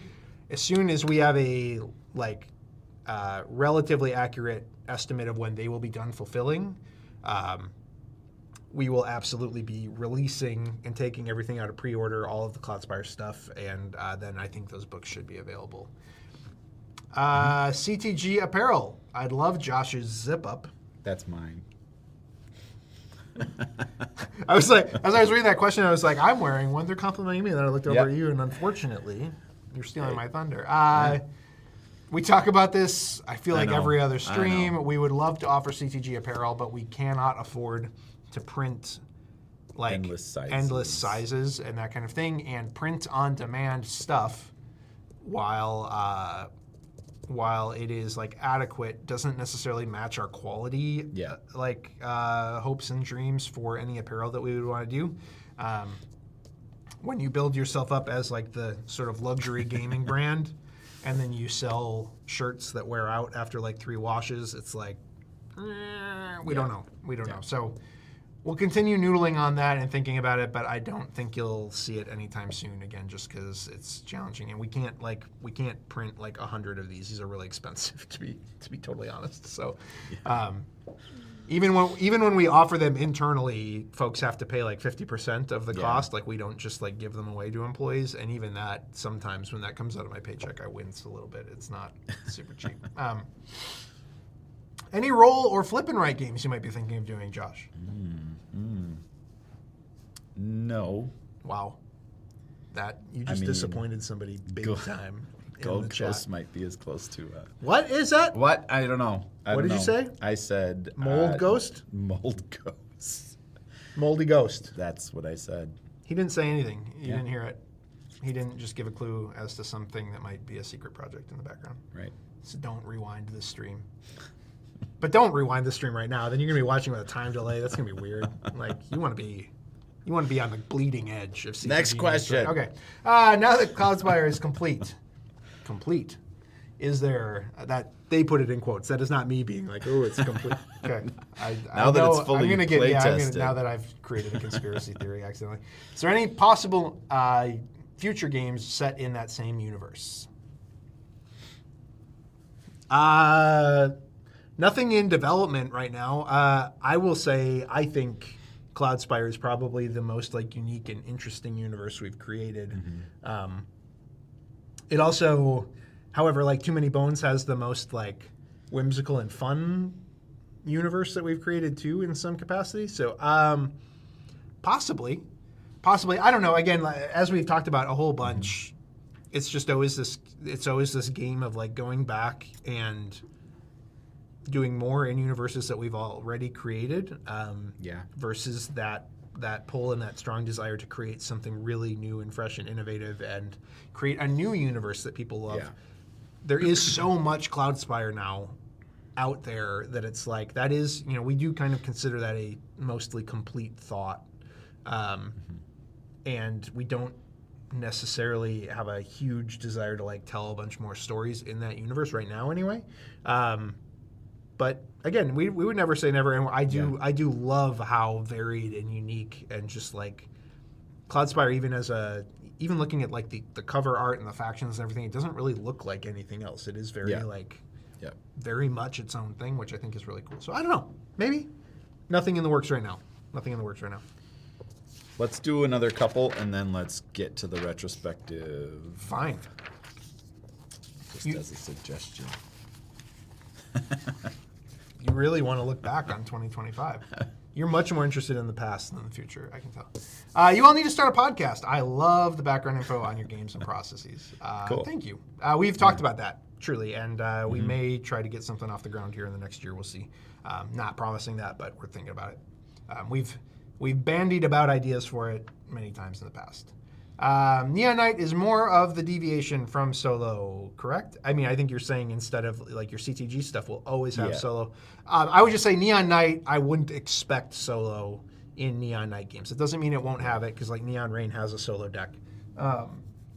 It just means like we're not necessarily, everything about Neon Knight is an attempt to like to make some games that aren't beholden to the same expectations of chip theory games in general. Be that insane overproduction, be that solo modes, be that even like the complexity and that kind of thing. Neon Knight is one, Manny Tremblay being able to like play and release cool stuff like at a rapid clip that doesn't necessarily need to like go through the rest of the company's like scheduling processes. And two, it's our opportunity, we feel like, to release some stuff that just doesn't need as much intense scrutiny, like at the component level, at the solo gaming level, etc. So it can kind of mean a bunch of things, but yeah, I would just say anything you expect from a chip theory game, you shouldn't expect it in the same way from a Neon Knight game. We still obviously try to make it really, really sharp and really cool, and we do always do a deluxe version and all that kind of stuff, but it's a different set of expectations. Yeah, I think it opens some doors in some ways for us to go into a little bit cheaper stuff where it doesn't cost us so much to produce. Yeah. And that's kind of one of the most interesting aspects, I think. Yeah, yep, definitely. Metal figures for Elder Scrolls, maybe someday, but not right now. Are you accepting game submissions for partnerships that aren't small box games? We're never not accepting stuff. We're also never formally accepting stuff, if that makes sense. Yeah. Like, we're always just kind of like, we have our eye out. Like, we didn't accept a submission of Dragons of Etchenstone. Like, we actually heard about that, found it, really liked it, and then chased after it. Yeah. So like sometimes stuff kind of comes to us, sometimes we go after it. We always have our eyes and ears open, but we also are more interested in our internal stuff than we generally are in external stuff, if that makes sense. Okay, there's still a bunch of questions. Yeah. You wanted to talk a little bit about 2025 retrospective. We will get back to questions in a minute. Yeah, we will. No, I just wanted to run through just so that we're moving through the schedule a little bit and changing it up. So yeah, talking through games released and campaigns fulfilled in 2025. Biggest one on there, which we'll kind of want to, talk through the accolades of, but, is Elder Scrolls: Betrayal of the Second Era. Why don't you real quick run down, in case you missed it, Elder Scrolls took home like a ridiculous amount of accolades. It was kind of crazy, yeah. So, number one game of the year, this is just for Elder Scrolls. We had Board Game Hangover, Board Game Quest, Board Gamers Anonymous, Brothers Murph, Dads and Dice, Not Board Gaming, Rolling Solo Community. I'm not sure if videos are attached to each of those, but I think each of these, there is a video talking about, I think, pretty much all of those in some capacity. So, yep. Elder Scrolls took home a top 10 game of the year from Board Game Co., Board Game Hangover. It was the number one game of the year. Yeah. So a lot of these are kind of the same. But One Stop Co-op Shop, GameSpot, Game Informer, and the Dice Tower, and Chits and Cardboard, and being mentioned in Game Informer in general. I was quoted in Game Informer because they interviewed us about Betrayal of the Second Era. It's like a top, even though nobody cares about print media anymore and like magazines are dying, being quoted in Game Informer is still like one of the highlights of my absolute career as like a nerdy video game kid growing up. It's one of the cool things ever. So, and then Elder Scrolls also was named number one game of all time, this is their favorite game of all time. We don't presume that this makes it the best game of all time, but Think Gaming with Daniel and Not Board Gaming both named Elder Scrolls their number one game of all time, and it got an S-tier ranking for games and crowdfunding from Liege of Games, which has not historically covered our games much, and Tabletop Turtles. Just a quick note for y'all. Yes, quick note for y'all. From Devin, who made these lists. If a name is repeated on the list, it is because the channel has multiple hosts who ranked it differently. Oh, that's that cool. is good to know. Okay. Yeah. Excellent. So means more. Yeah, we also, so Roth, I already mentioned the reviews from that, but number 1 game of the year from Tim Chuan, filler game of the year from There Will Be Games, number 2 game of the year from Danny Standring and One Board Family, and top 10 game of the year from Chits and Cardboard and Board with Steve. And then Dragon's Vetchenstone, which didn't even technically end up coming out last year, and we sent out very limited copies of it for that reason. And 20 Strong Tanglewoods received multiple honorable mentions and top lists in the process as well. So Nice. We released The Elder Scrolls, we released Hopplemock's Pandora's Box, we released Roth, we released Fight 5, we released Tanglewoods Red, and Dragons of Etchenstone all last year. And my goodness, that was like, that was such a ridiculous pipeline of stuff all dropping. And frankly, Cloudspire Harbinger was supposed to come out last year. Right. And yeah, I guess Dragons of Etchenstone didn't end up technically releasing last year, but we did fulfill it, the majority of it last year. So 2025 was crazy. Yeah. Was absolutely crazy. It was really challenging. Tariff stuff and all of that also going on throughout all of 2025. It was. Yeah. It was lots nuts. of ups and downs. It was nuts. For It was sure. emotional. I say that like sort of sarcastically, but not really. Like it was like it took a lot out of all of us. Mm-hmm. So we want to thank you all for because it was a bumpy ride too, right? Like things got delayed, things didn't arrive when they were supposed to. We're still trying to get Harbinger to you in the UK. We ended up with just like a ton of open campaigns. We've been like trying to get better at updating people on language editions of things. Right, right. It's been a bumpy ride, but 2025 also like I look back on it now and I'm like, man, we really accomplished a lot. And I don't think there's a world where we get there without just like all of you being like, I think just ridiculously, probably more than we deserve, just like accommodating and supportive of everything that we do and everything that we put out, whether it's perfect on first go, whether it's got print issues, whether it arrives late, like y'all are just the best. So thank you to all of you in our community for helping us continue to, move the ball forward in every way, shape, and form, because had you had told me in April of last year, I think that's when all the tariff stuff really started to kick up. If you had told me that I'd be looking back at like a list of all of this success right now, come January 2026, I would have been like, no, there's no way, because we were really put through the ringer in so many ways. So again, thank you for that. So that's looking back on 2025. But before we get back into questions, we'll also just kind of, again, we've talked about this, but I'll just like in a very formal way. February 10th, Jump Masters campaign launching on GameFound. April 14th, 20 Strong Nemesis, Tainted Grail, and Etherfields. And we did settle on that as the name of the campaign because we wanted to leverage especially the brand name of Nemesis. 3 new 20 Strong decks. Nemesis can be played co-op. It can be played solo as well, but Nemesis, that deck can actually be played cooperatively with one set of dice, one set of 20 Strong dice. You'll be able to see how that deck works later this week. We will be at the following conventions this year. We will be at Gamma from March 1st to the 5th. That's not really a consumer convention, so we probably won't see any of you there. We'll be at UKGE. Plan is for both of us to be at UKGE this year, though every time we have planned to go to UKGE, it has ushered in global disaster. So we are preparing for that. We were supposed to go to UKGE in 2020. Had a little pandemic. Had a little tiny pandemic. We were supposed to go to UKGE last year, and suddenly tariffs made everything about the board game industry really depressing, and we were like, seems like a bad use of money right now, and everybody's just going to be sad and depressed.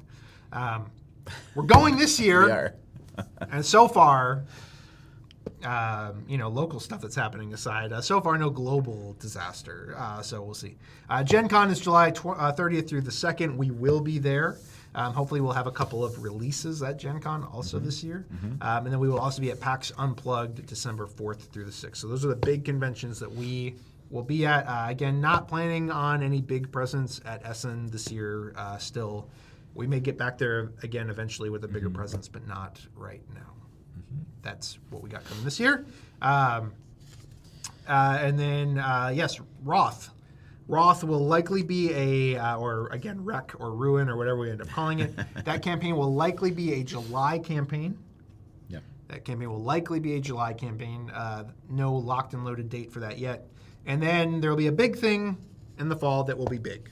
That will be big. And It'll be too big. I don't know. it'll be big. The big thing will be big, and it will be large, and it will be big. It'll be big. Back to questions.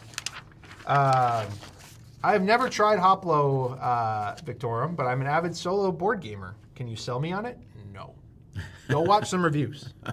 I'm not going to sit here and give you a sales pitch for it. I think it's great, and I think it's also one of those games where the expansions for it really elevate it to a higher tier rather than just being like more. But go watch some reviews. Go watch some reviews. Sorry, you scrolled fast. That was Victorum? That was Victorum, yes. Yeah.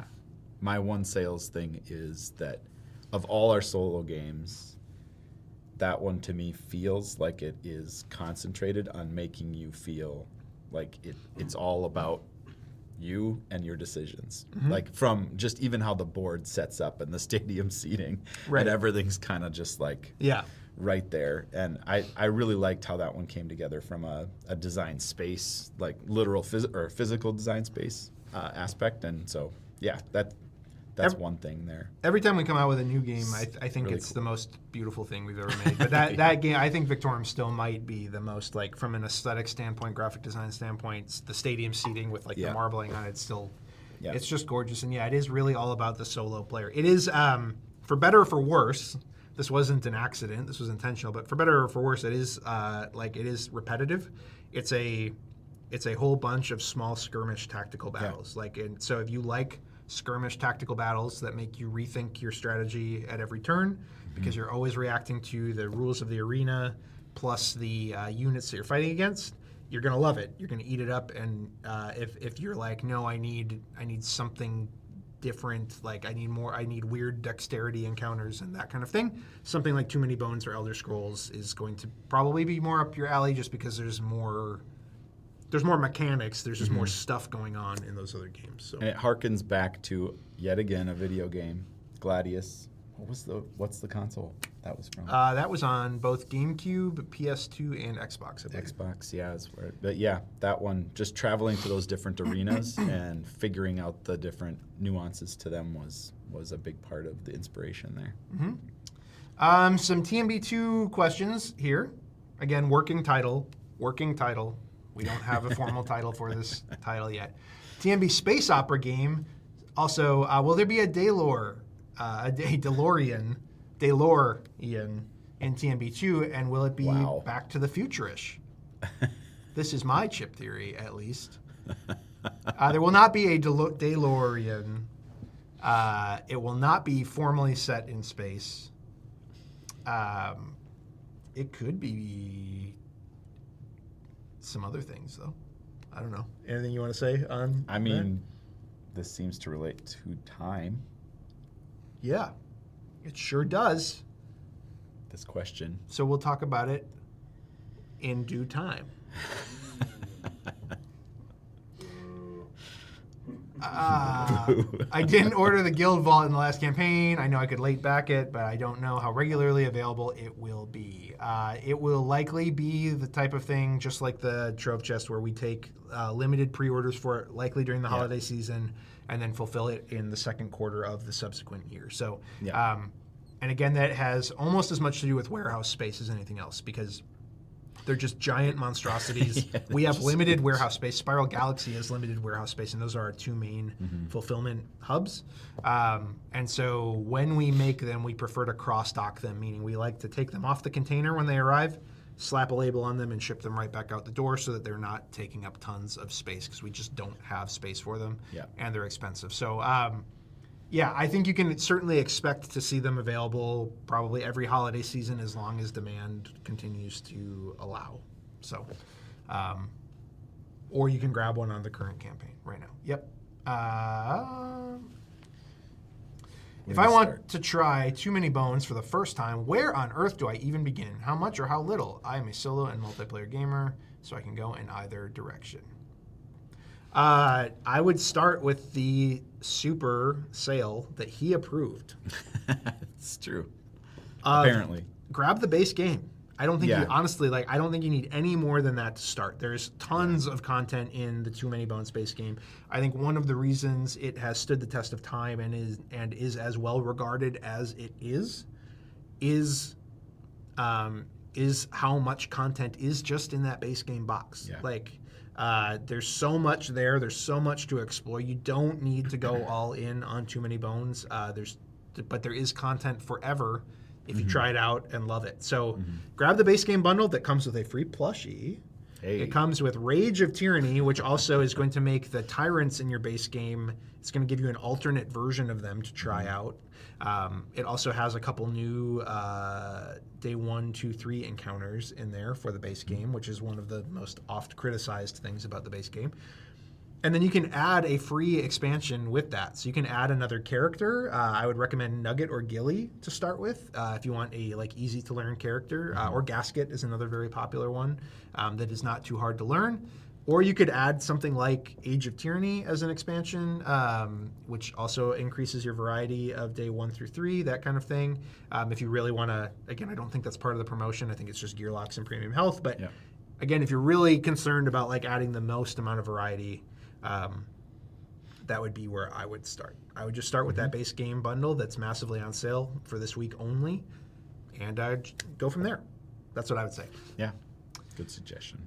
All right. Game praise. Betrayal of the Second Era is literally a masterpiece. I literally took today off because my best friend and I spent all day and night playing through a full campaign. That's Barn awesome. Cycle's awesome. I like it as much as Too Many Bones. Yeah. Thank you. Yeah, that's good. We have already given tons of hints about the big campaign coming in the fall. Tons. What expansions should I pick up for solo-only Burn Cycle? I think any of them. The corporations are going to give you more missions and more variety of floor plans and enemy units to guards and stuff. The bots are all really interesting and fun to play as well. I don't think you can go wrong with basically any of it in terms of just adding more variety. Can we get a shot of Gilly's drink stock to see where he keeps pulling it from? I had 2 loaded up. There's 2 cup holders right here, over here. I've had 2. I had a Coke Zero, and now I have a Fresca because Coke Zero dehydrates me, and Fresca doesn't have. There's 3 more. There's no more. Once this is gone, I'm done. It's over. Unless I call for the crew to go get me a new drink. Have you ever considered branching out making your own signature cheeses? No. Also from Federico. No. Any more hints about Wave 3 of Betrayal of the Second Era? No, we're working on Wave 2. We're not even done with Wave 2 yet. I mean, yes, there's hints that we're not going to share. Yeah, that's true. We did actually just kind of approve pretty much everything for Wave 3 in terms of our development team moving forward in the last couple weeks, but no, we are not ready to talk about that yet. Nope. Are you looking forward to all the people who will ask if there's a way to upgrade from TMB1 to TMB2? I can't wait. Actually, Conversion kits. We spent Conversion kits. we spent an hour sitting on the couch at the end of last week, noodling on names for the TMB sequel. We didn't nail it. We didn't come up with a final answer to that. But one of the things we are probably going to do is not lead with Too Many Bones. So it won't be Too Many Bones 2. It will almost certainly be whatever. Adventures with uncomfortably weird-looking gnomes. But by leading with Too Many Bones, we are fairly certain everybody's going to think it's an expansion for Too Many Bones slash a direct addition change or whatever. Yeah. And so it will probably be whatever, blank, blank, blank title, a Too Many Bones adventure or something along those lines. That's the direction that we'll go. Hopefully that helps clarify for people that it's not just an expansion for Too Many Bones. What do you guys feel about Hoplomachus Victorum? Hungry? I feel hungry. It's noon. I need lunch. I didn't eat breakfast. We feel good about it? I don't know. That's a weird question. Yesterday I felt less good about it. Today I feel great about it. No, I mean, we covered that one, like, in a serious way. We covered, like, that. It's extremely solid. Solo is really fun because we gave it all the attention, and that's a really cool aspect. Yeah. So, Yep. yeah.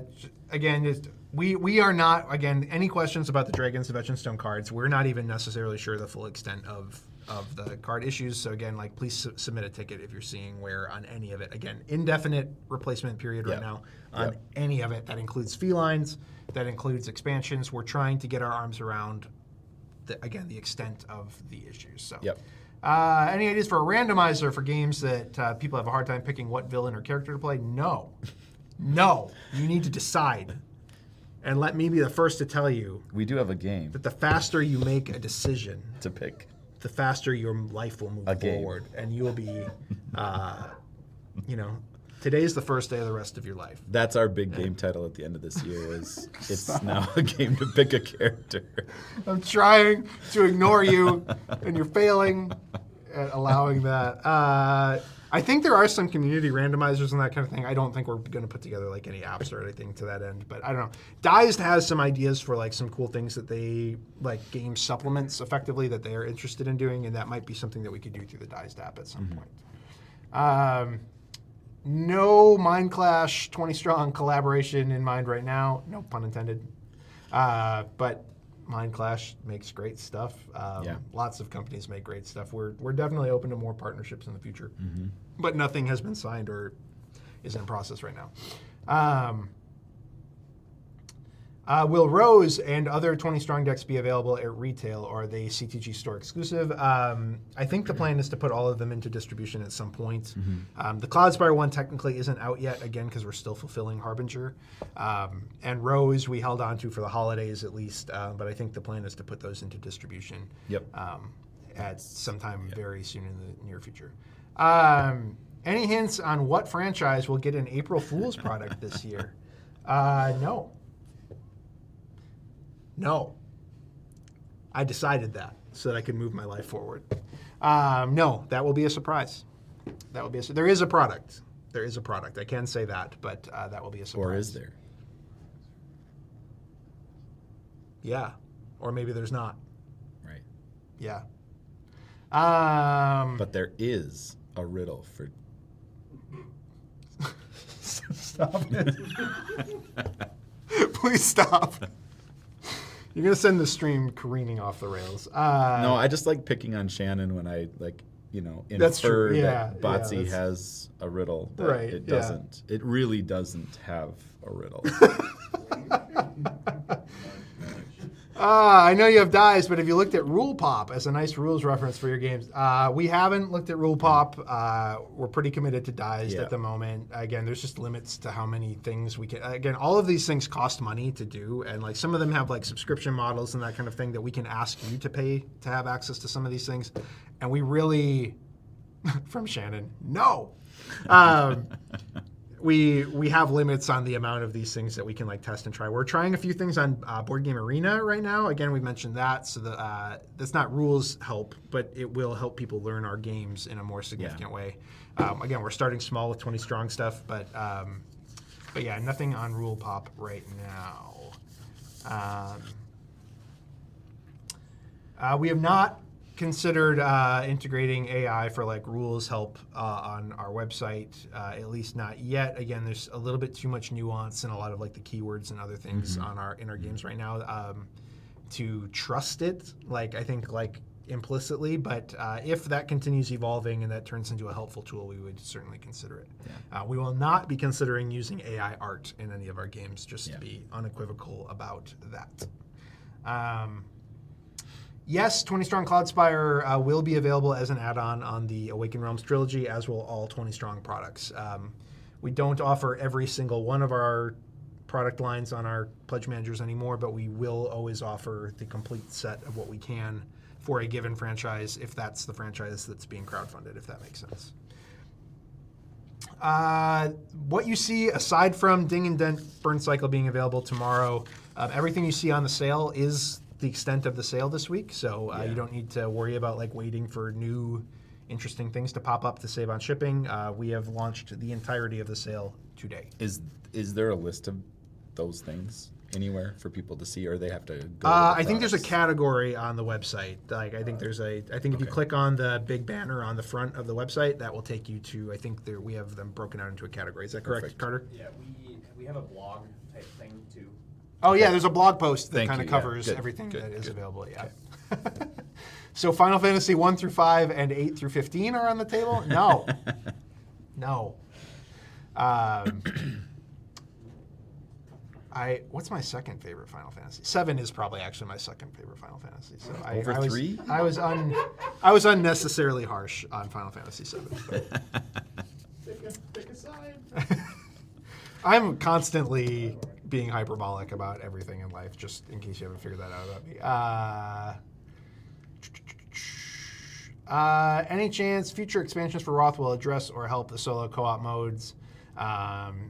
And just questions about update on Roth errata. Any errata pack or anything that we do will be a part of the second follow-up campaign, and as always, we will offer it for as affordably as we possibly can. Often that means free if you back the campaign. Again, I'm not even necessarily sure the amount of components that would need to be in that errata pack, so that's TBD. Also, I will just be open and frank and say we are launching probably a Roth retail edition, and we will almost certainly be pulling solo and co-op from that retail edition. Yep. And the present state of Roth solo and co-op is very much just being looked at and questioned whether we're going to continue to support solo co-op in the future for like future factions and that kind of thing. So that's still TBD. That's not me saying one thing, that one side or the other. That's just me saying I don't know right now.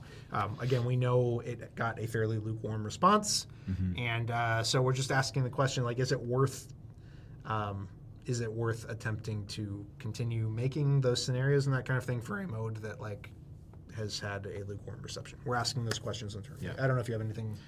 Just the new content, that's like not a priority. The solo side of things, we want to focus on what's being received well and what the game's really good at, and so that's what we're most excited about. And as far as the retail side of things, it's as much for price, bringing that price down as anything else. Why we're eliminating that part of it. So, yeah. Will the next campaign have a strategist pledge? I think that's TBD on Jump Masters since it's a Neon Knight game. I think probably not on Jump Masters, but definitely on 20 Strong Awaken Realms. I think we'll have strategist pledges available. Any more Tanglewoods planned after Rose? Nothing right now, but we have so much art for that universe that we are also feeling like if we don't eventually revisit it with maybe a larger game, that is a tremendous waste of resources. So in a weird way, it's like the reverse of what 20 Strong was intended, which was like, how do we reuse art assets from our bigger games that go on teeny chips in a more impressive way?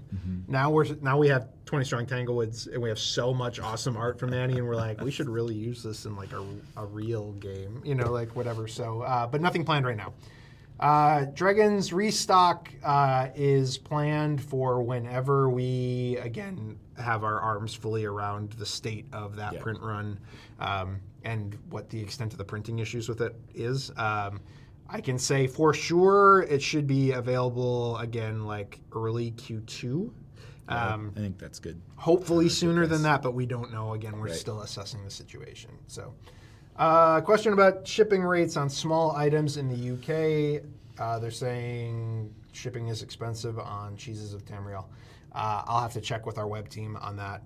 The intent is that it's not like $15, but also shipping anything is expensive, unfortunately. So we've had to reduce the amount we subsidize shipping in the last year or two. Again, things like tariffs and whatever all impact what we're able to do in that regard. So, but if something is not displaying properly, I will check with the web team after the stream. I don't know the answer to that. Talked about Victorum already. I don't know that we'll be doing any more future expansions for it. Again, never say never, but nothing in the pipeline right now. Have you ever considered doing a 4X sci-fi game like Twilight Imperium, Josh? No. It's the most disappointing answer to that question ever. I've said this before. I think it's dumb that we make games with chips and planets or circles, and we haven't done anything with like chips as planets yet, but we don't have anything in the works right now for that. That's just me noodling and being like, we should really have planets on chips at some point. So I remember playing an old PC game with, I think it was Sierra made it. It was Space Quest or something of that nature. Like main character Roger Wilco or something. It was all and it had the dumbest humor in it, and that has I've gone back to that a few times. Been like, is this a potential Bones in Space type thing? Cool. But no, not in the lines of Twilight Imperium. This is an interesting question. Have you ever started working on a game and had to put it on hold, and why? Yeah, a lot of times. You want to talk about it? No. No, I mean a lot of games in the process. I'm sure there's a lot of similarities with designers, but you're working through things while they inspire you, and then you're shelving them. Sometimes when you have that option, hopefully you're working on a lot of ideas at once, or enough that you can kind of shelve and unshelve ideas as you're able. But there's certain things will pop into my head, and then you're like, okay, I got to pull.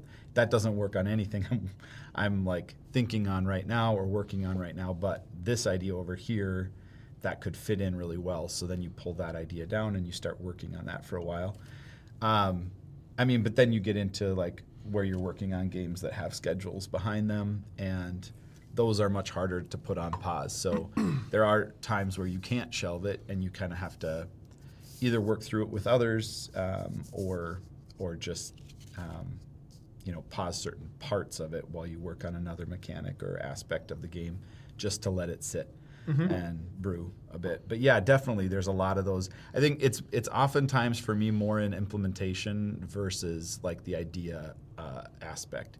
I guess in idea, the name would be one we just were okay, we gave an hour to coming up with the name for this next thing, and nothing is really good, so we're just putting that over here. We'll keep our notes. But I would say most of the time it's more in what you were talking about earlier is the idea is the easy part. Taking that to something that's playable, that remains as interesting as it was in your head in how it could play out, because that's where it often will fall off. You'll get this thing, you actually make it, and it's just not fun.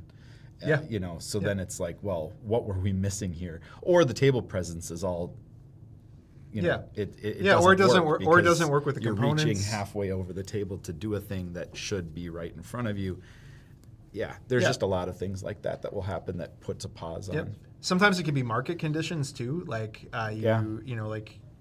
Not me personally, but I've seen us have ideas in the past where it's that's a cool idea, but the market wouldn't react well to that for whatever reason. Whether that's again a shift toward. There was a huge shift toward roll and writes and flip and writes for a time, and we had some ideas for them, and now the market has kind of shifted away from those again, and so releasing one right now probably wouldn't be a super great idea. But yeah, more often than not, it's not working, or it's not all singing for one reason or another, and it needs more time, or it needs that lightning bolt of inspiration in whatever capacity. We're not talking about anything specifically, but there's a couple of reasons that the racing game we were talking about earlier that I've been noodling on for 5 years. There's a couple of reasons that it doesn't quite sing. I haven't solved that necessarily yet. I also haven't sat down to really try to solve it in a meaningful way, but sometimes things just don't click. Yeah. You can have a lot of interesting gears, but if at the end of the day they don't interlock, and that's a gear lock joke. If they don't interlock and actually turn together, it doesn't make for a great game. Who's your favorite gear lock, Josh? Speaking of gear lock. I will say this year it's Gasket. This year it's Gasket. Yeah. Okay. Trying to cycle the different mechanics a bit. Yeah. And, yeah. I've answered this question many times before. Of the OG gear locks, and that includes Gilly Tink Nugget, my favorite is still Tantrum. And then, but like more recently, I would say, because it's the only gear lock that I actually developed, would be Carcass, just because I think he's really funny. And my favorite recipe card is the canned enemy, where you have the option to use that loot card to just chuck an aluminum can at a guy, and it's funny to think of a baddie corpse being inside of that can. It's morbid, it's dark, but that's me to a T. I'm very morbid and dark, as you can tell. Seems like there's so much stuff in the Elder Scrolls. Can there really be anything else? Yes, there can. Yeah, it's hard to craft a response to that one. Yes, we still have Too Many Bones pop-up books around. You can still order them on the website. Can we get a solo game mode for Game to Pick a Game? Don't bring up Game to Pick a Game ever again while I'm on stream. It will make me very dark and morbid. Will there be a promo pack available at Gen Con this year? Not at liberty to talk about Gen Con releases yet, but we will have some Gen Con releases. There'll be a thing. That's what I'm saying. Okay. I'm not at liberty to talk about it yet, though. They weren't asking you to talk about it. But is it a They said promo? Is it a promo pack? I don't know. Technically, no, I don't think. Technically, I don't think it's a promo. It's a thing. You just want to shroud it in mystery. Yeah, that's what I'm all about. No, you cannot have a full Jump Masters promo card set. Yes, the Burn Cycle puzzle reward is still active. I will say that any of our riddle rewards, be it Too Many Bones or Burn Cycle, they are often like lower on the priority list than like getting replacement components and that kind of thing out. So if you haven't received a reward yet, it should be coming. You can follow up with customer support if you need to. But those do sometimes take a little bit of time to get out the door just because they do cost us money. They are free, but they cost us money. And so we do put them a little bit lower on the priority list than like getting orders out the door and other things along those lines. So where did the original idea for the cooldown track mechanic in Betrayal of the Second Era come from? That's a good question. If I can be honest with you guys, so that a lot of that cooldown track, a lot of the character building mat discussion came from like one day, really, of just like the two of us sitting down and just like brainstorming, like, hey, if we could change a couple things from Too Many Bones, what would we change? Because we really wanted to lean into the good things about Too Many Bones, but we also wanted to like fix some warts that we felt like were out there. And very early on, we identified that like one of the things that people complained about Too Many Bones a lot, or like lamented, was the once per battle use of skills. Right. And so we had a long conversation about how we might go about implementing the ability to reuse skills in battle without it becoming massively overpowered. And true story, I had recently made an ill-advised dabble into the Funko Pop, the Funkoverse like board game. This is true, primarily because there was both a Kool-Aid Man set and a Golden Girls set, and I just found this juxtaposition hilarious. The idea of being able to like fight the Kool-Aid Man against Blanche from the Golden Girls, and that game was like fairly well regarded. And the Funkoverse game has a like cooldown track in it. It's much less elaborate. It's much more simplified and straightforward than anything that we were doing in Elder Scrolls. But that kind of served as the like primary like thrust of the conversation. I was like, well, there's a cool cooldown track in the Funkoverse games. Could we have dice cooldown somehow?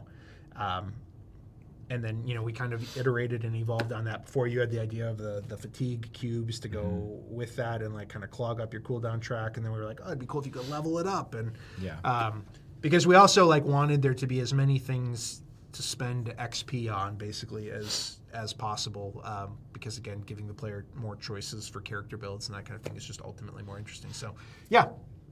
So anything you want to add to that?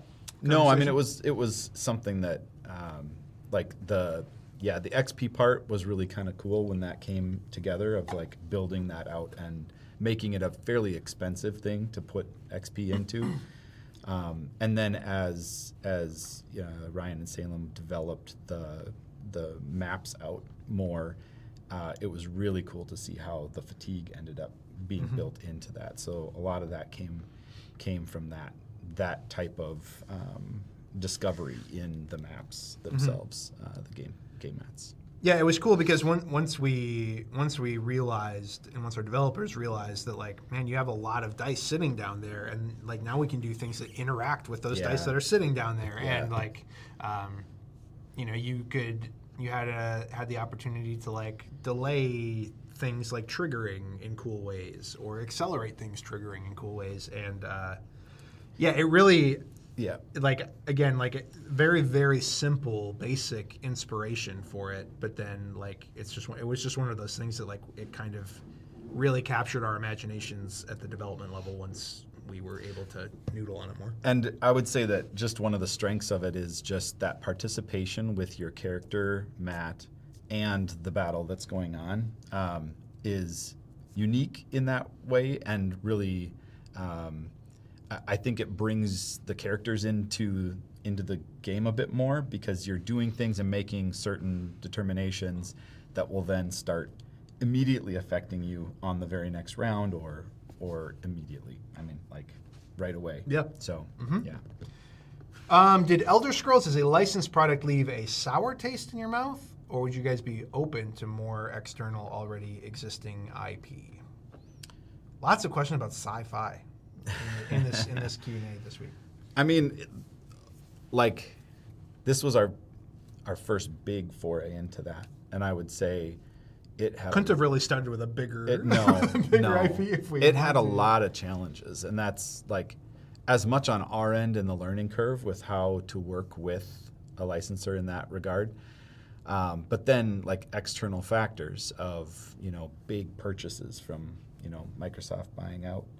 And changes of people, from change-ups with lore masters and all sorts of things that affected different aspects of it. No exaggeration. We almost walked away from making the Elder Scrolls like at least twice during the process, just because it was so challenging. But again, to your point, a lot of that was also like our expectation for how it should go. We didn't even know how it should go. We had never done it before. And I think we were a little bit maybe haughty or maybe even arrogant, I would say, in terms of like, we are the experts here. We get to decide how this goes. And it's like, well, we're using somebody else's license. Putting it through the lens of like, if somebody was making a Too Many Bones game outside of Chip Theory, and we were like being consulted on it, we'd have very strong opinions on how it should or shouldn't be being made. And once we kind of like accepted that and internalized that in a deeper way, everything really from that point on went, I would say, very smooth. Yeah, I mean, we worked on stuff. I think we've talked about this, but we worked on stuff for about a year and kind of had to change course in a pretty hard way. Just again, circumstances. And so like that was the point where I was like, I don't know if we can actually afford to keep doing this. So like that was a challenge. But like I would say now we're into this. We've put out the game. We're into the second round of content, and it's so day and night difference. Like there's a lot less changes going on, and so we can kind of count on and expect our scheduling. And we've learned a lot now that we're like, okay, here's how we. Even from the standpoint of like, how do we give an art brief on what we want to do with this? Where are we taking inspiration from? How are we referencing that information on what we're going to do? Like all of those things now, like grease the skids a lot more in terms of it being accepted and allowable.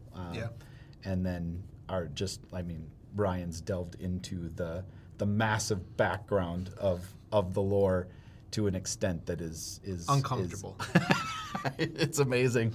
And so like that also he knows helps more about the Elder Scrolls lore than he ever wanted to know. Like, and he would tell you that. So so he might tell you that later this week. It helps a lot from that perspective too. So, any interest in making a game with a horror theme in the future? I mean, I guess also Ether define. Fields I don't know is what kind people of- necessarily define as horror. Like not. Nemesis and Ether Fields, I would put on that. Yeah, Nemesis is a horror franchise, and we are making a game, a 20 strong deck that is set in the Nemesis. Well, it's set in the Nemesis. The ship is the Nemesis, and that's definitely like got a darker, more horror, scary theme. I don't know. None of us here at the top of the company are like big horror buffs of any kind. So I don't get any joy from watching like slasher films or horror films, especially when things have felt as like challenging worldwide in the last like. COVID really jacked up my ability to consume like darker media.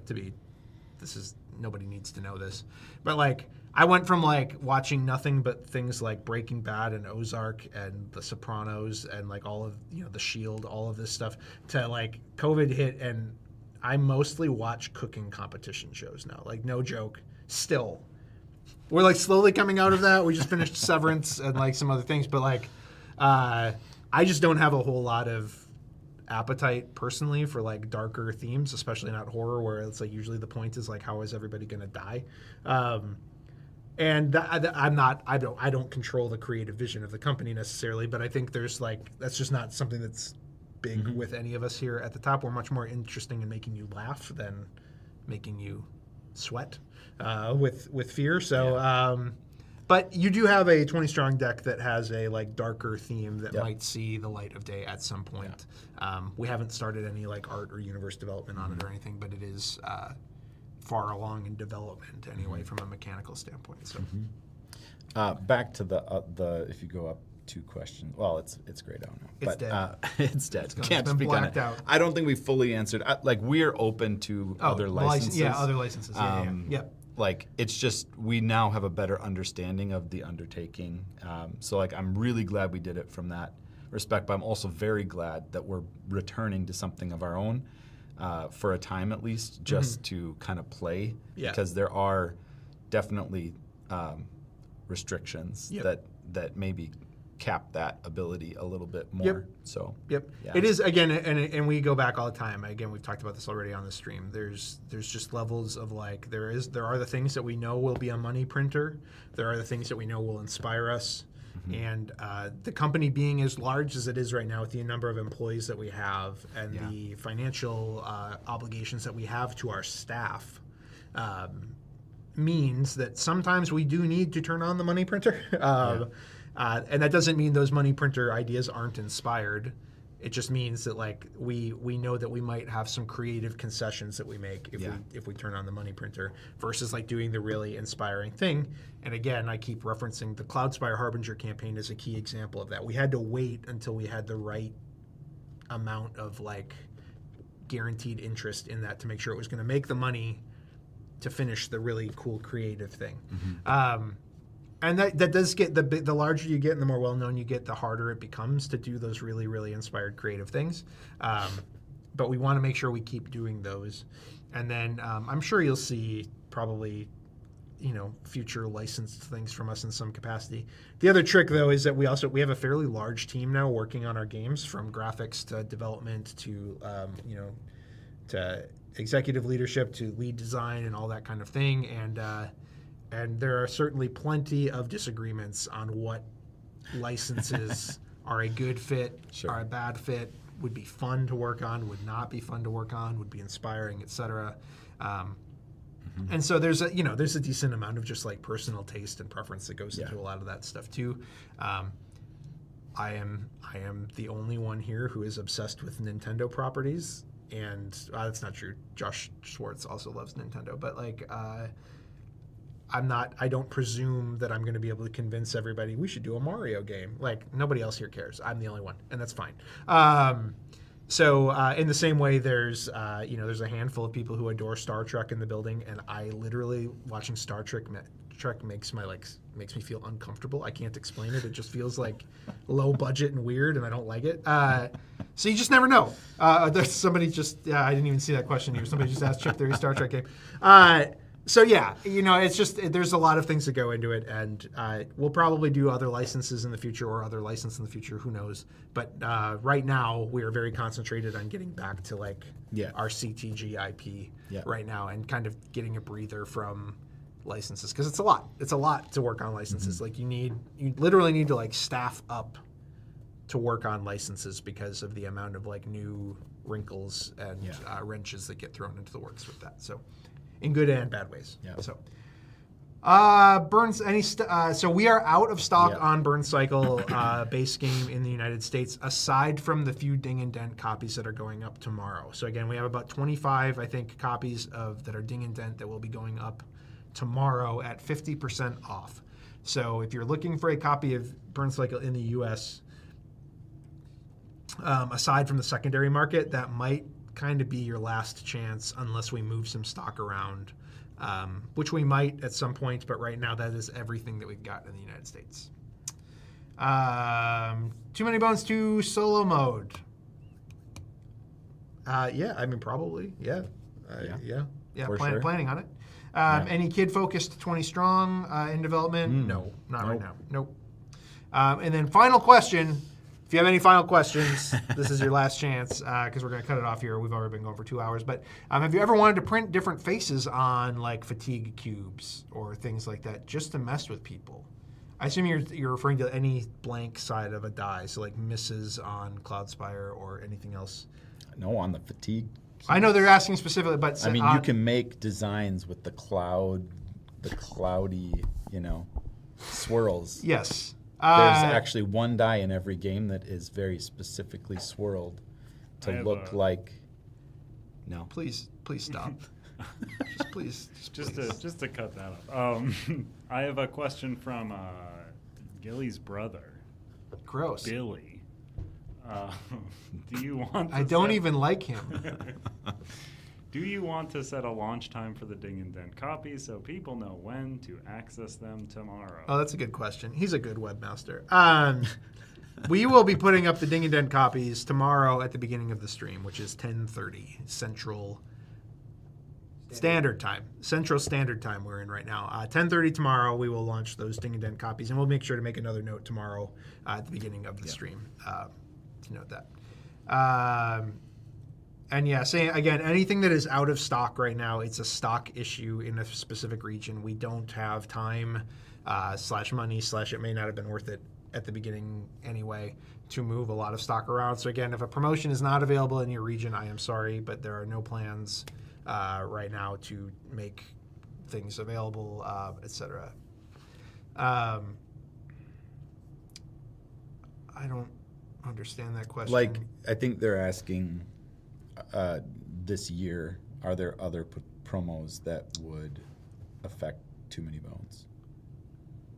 Yeah, the question is, Too Many Bones isn't going on sale anymore, correct? ? Just the free options. If you're asking, is there just going to be a straight-up financial discount, straight up, I get the base game for $100? No, but we will be running Too Many Bones promotions throughout the year in many different varieties. So, anyway. Just to clarify, I think that is a question from somebody who does not want to see a better sale after just getting a game. I think that is where they're coming from. I see. Okay.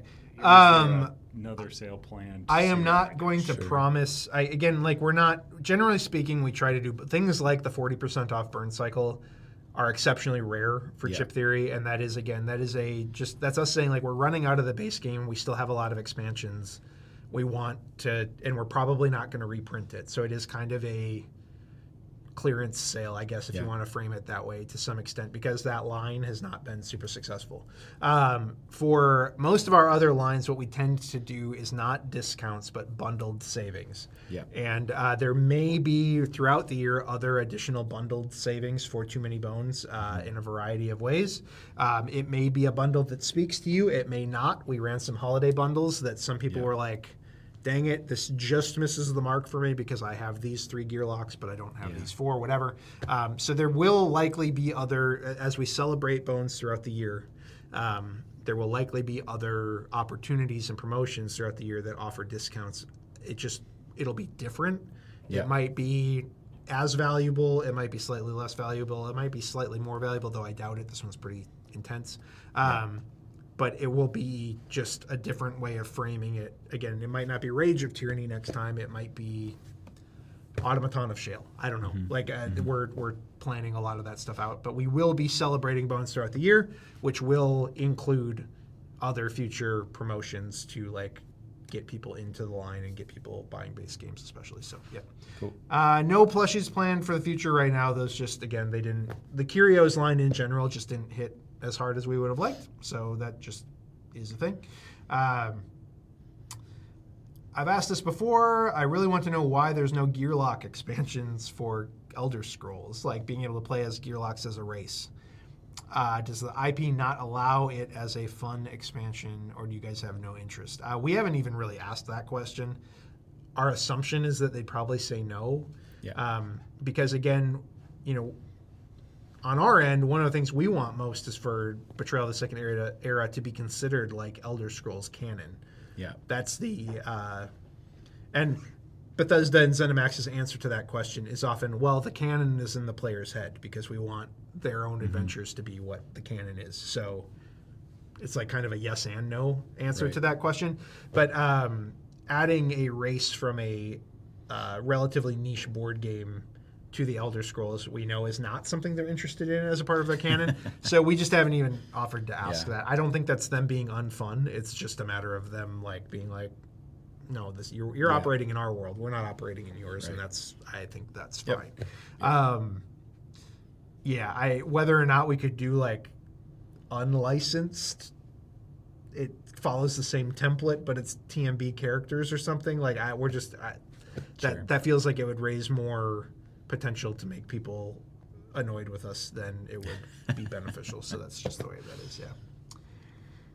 Why no skirmishes scenarios in the Harbinger expansions for Cloudspire? Just because the skirmishes haven't been all that popular, just to be honest. Again, when putting together everything that we wanted to put in the Harbinger expansion, we had to make very intentional decisions about, because it needed to come out in a very specific window. We needed development to be done in a very specific window. So we really tried to major on the majors and minor on the minors. That's why there's no endless mode for the new factions as well. We had to make sure it came out in an economical time frame because we also knew that it was not likely to sell super well after the campaign, which has been Cloudspire's story. We've talked about that before, and that so far has largely remained true. So I have everything Too Many Bones. Will there be ways to get the TMB promos through this year without buying more Bones stuff? We make all the TMB promos available during the holidays. So, and you don't need to buy anything else. You can just buy the promos. So that's the answer to that. My friends, that's all the questions. This has been this is the most questions that have been asked in a very long time. Thanks for joining us. You're welcome. What was We that? have a game. Oh, yeah, that's right. Oh, yeah, that's right. We have a game. We're doing a game. Very short break from you.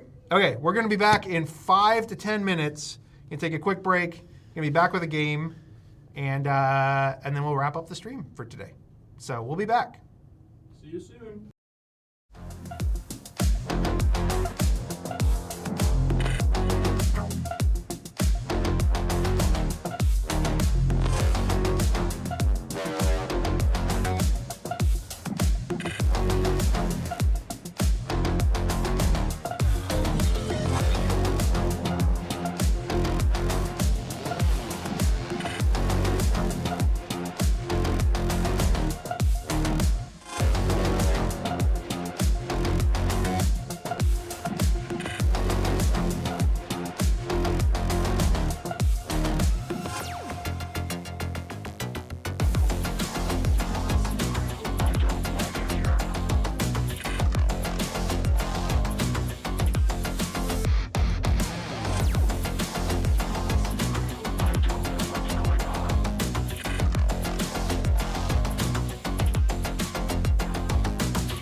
welcome back to Chip Theory Games Week, CTG Week.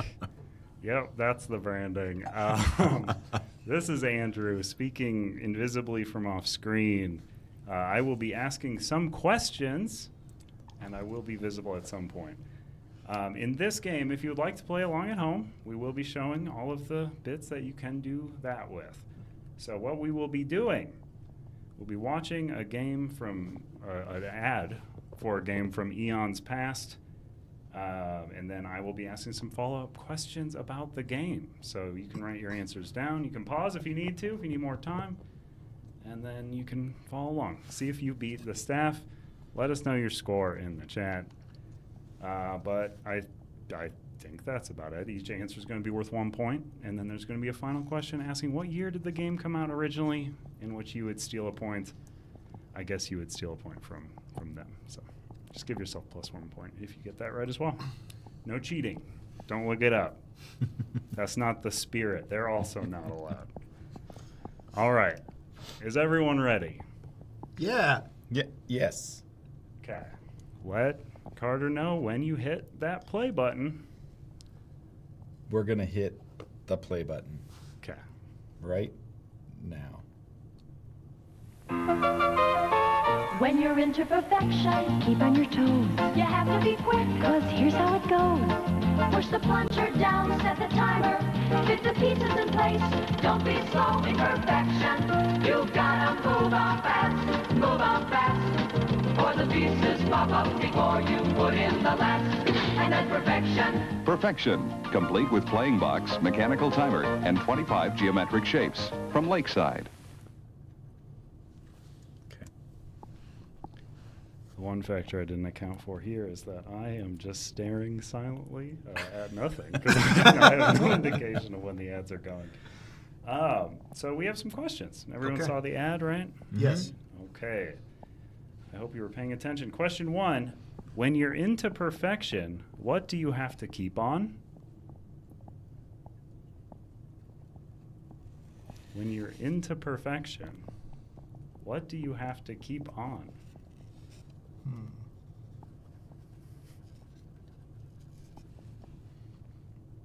We're ready for our second question. Yes. What is the first step?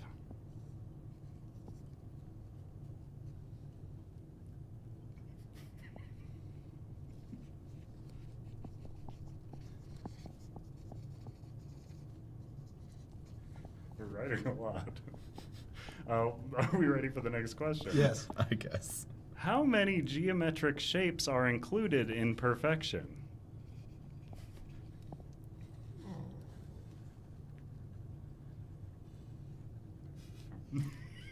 Are we good?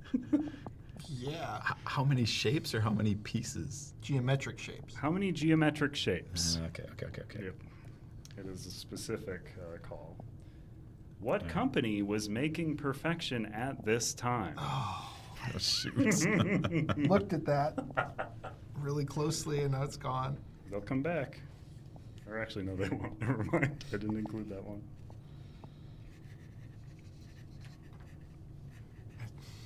All I remember is the first letter it started with. All right. And let's go over the answers. Give ourselves some points and then see if any point stealing happens. So what do we have for our answers? Let's go with Gilly. What did you put down for question 1? When you're into perfection, what do you have to keep on? The lights. That's not right. JC. Time. The answer time. was toes. Keep on your Or toes. your toes. Question 2. What is the first step, Gilly? Putting them in. Nope. JC. Set the timer. Ooh, it's push the plunger down. Yep, you gotta set the thing. How many geometric shapes are included in perfection, Gilly? 60. That's very generous of that company. 25. Ooh, our first point. Oh, no. It is 25 for those following at home. Question 4, what company was making perfection at this time? Leisman. You got one, maybe more letters. I don't know how you spelled that, but not a point. JC? Nope. Milton. Lakeside. Lakeside, of course, the game company we know and love. It was two syllables and start with an L. That's what I knew. So, since only one person has stealable points right now, if JC gets this correct, he will just get a point. Okay. Okay. What year did Perfection come out? I said 1965. 71. Ooh, 1973. 1973. Actually, very close. I have a bad time identifying the difference between 60s and 70s hairstyles, and that's on me. Also, yeah, I guess it would have been, for sure, 73. They weren't in production on this ad for 4 years. All right, now we're on to ad number 2. Let Carl. All right, we're hitting play. Let Carter know when you hit play. Makers of famous Parker games, Rivet On and Nerf toys.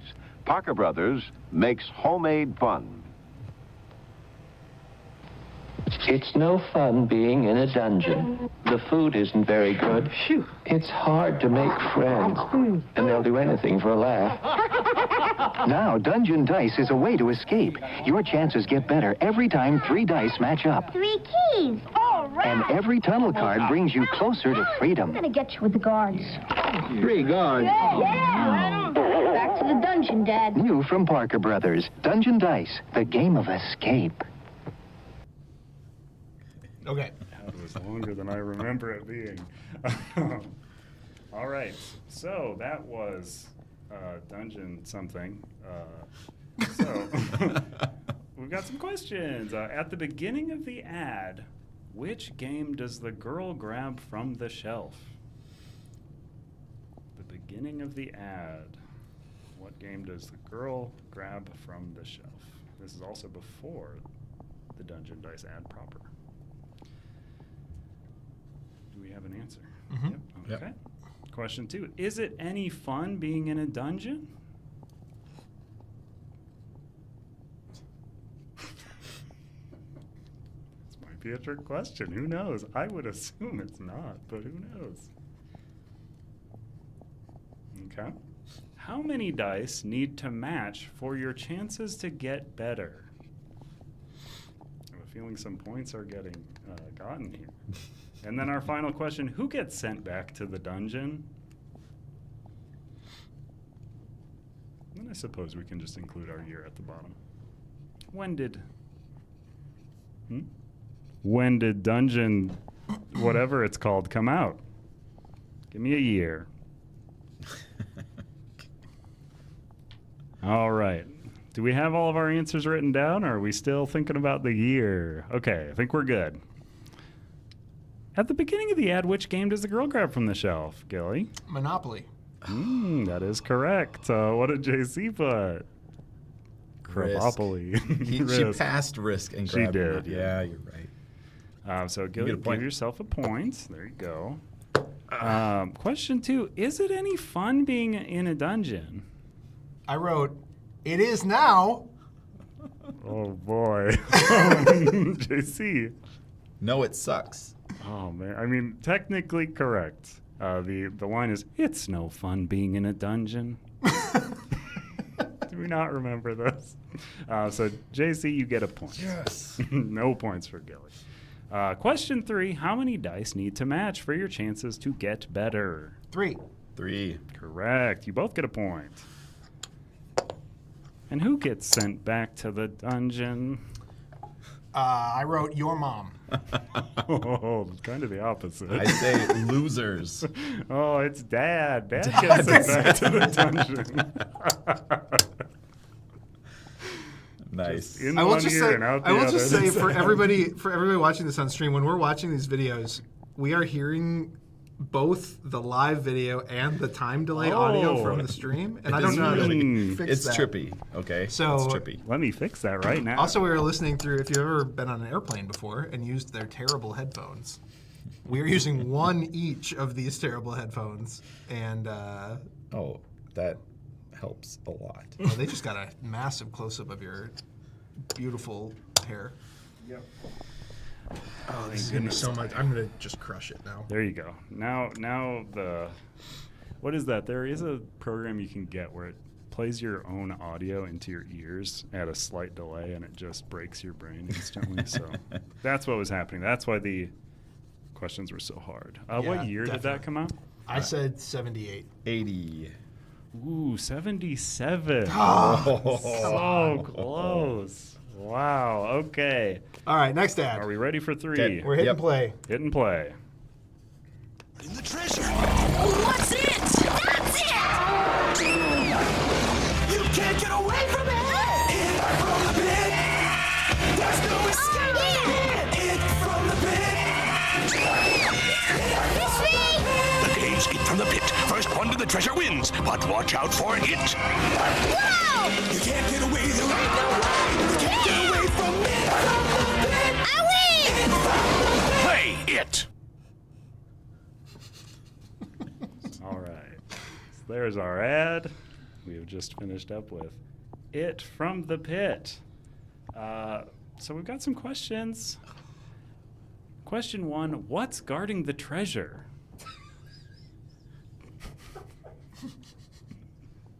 That song slaps. That song rules. Question 2, what can't you get away from?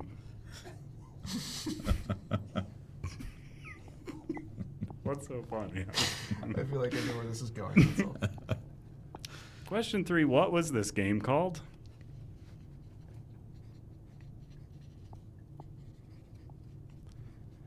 And finally, question 4, what does the announcer say that you should play?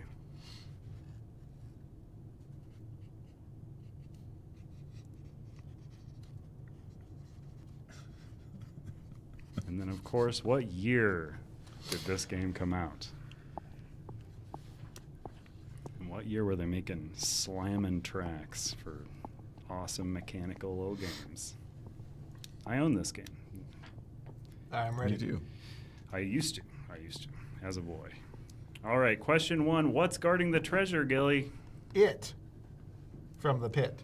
There you go. Just it. Oh, unfortunately, it's It from the Pit. Is guarding the treasure.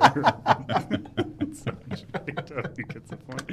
Question 2, what can't you get away from, Gilly? Come on. It's from the pit. Oh, yes, it is also It from the Pit. JC put It once more. What was the game called? I got the third one right. I believe it was called It from the Pit. Correct. It was It from the Pit. And finally, what does the announcer say that you should play, Gilly? It's from the pit. Oh, unfortunately, he just says you should play It. Yes.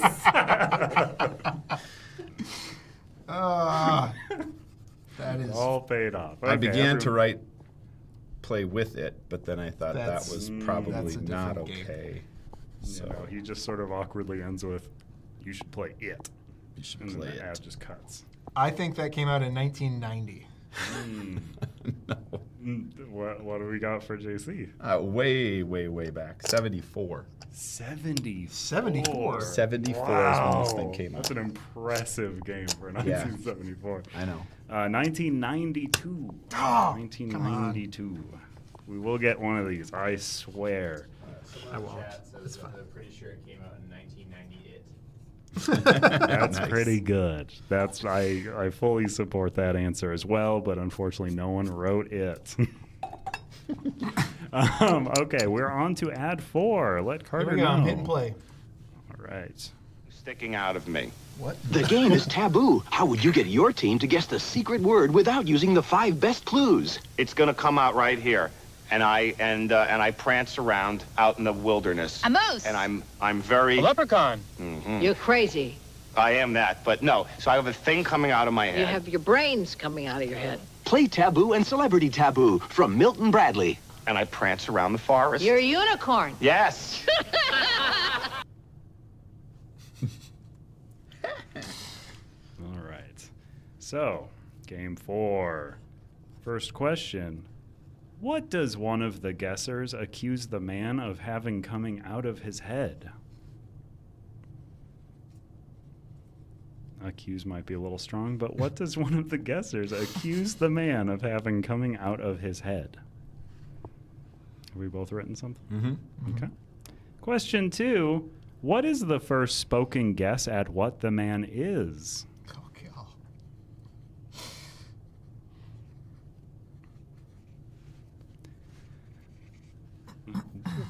Question 3. What 2 games were pictured in this ad? What 2 games were pictured in this ad? Okay. Question 4. I'm not looking for a full list, but what are 2 of the best clues that the man is not allowed to use? There are 4 clues. Oh, no. Or 5 clues. What are 2 of them?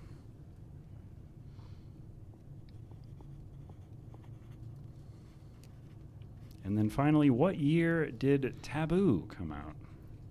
Taboo.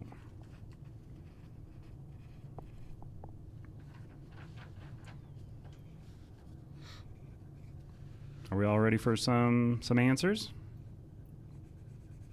Hold on, I'm changing my year. We're still formulating. I'm ready. All right. Okay. Gilly, what does one of the guessers accuse the man having coming out of his head? Brains. Correct. Brains. Did we both got brains? All right. Wow. Let me see. Did you actually get that? Okay. Yeah, it actually looks like he wrote brands. Brands. Question 2. What is the first spoken guess at what the man is, Gilly? Strange? No. Moose. Moose, correct. JC gets a point. Question 2. What were the 2 pictured games? Taboo and Celebrity Taboo. Correct. Yes. That's You what got I that too? Perfect. And then for this question, I'll just give you the 5. You tell me if you got 2 of them. Horse, Yep. mythical, 1, horn, or fairy tale. Did you? What? I got 2? 3 of the 5. Wow, you tried to get more. I got 1. 1. Okay, so Magical point instead. for JW. I No got horn, point mythical, and for- horse. I like that 1 is one of the ones there. What? What year did Taboo come out? 1989. 91. Wow, JW got it. 1989. What? You get to Yes. steal a point. Yes, you're bad. You're bad. All right, so we're on to ad 5. How many Ad are there 5. total? There are 8. Okay.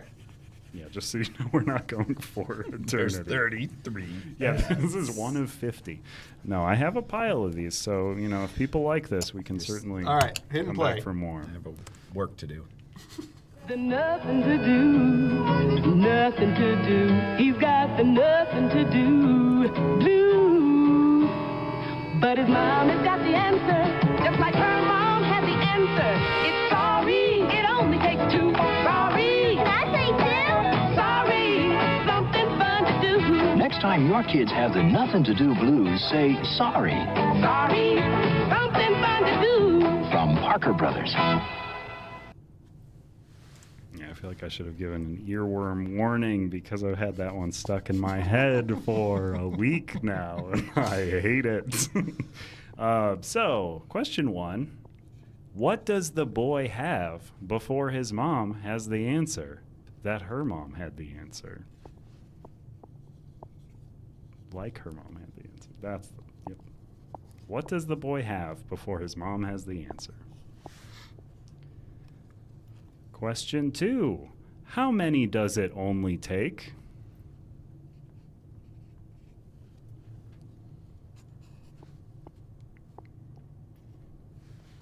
Question 3. What does the announcer tell you to do the next time your kids say they have the nothing to do blues? What does the announcer tell you to do the next time your kids say they have the nothing to do blues? Question 4. What is the boy doing at the beginning of the ad before he is introduced to sorry? Oh. Classic little kid activity. Very relatable, not weird at all. And then, of course, what year did Sorry come out? Or as the Canadians might say, sorry.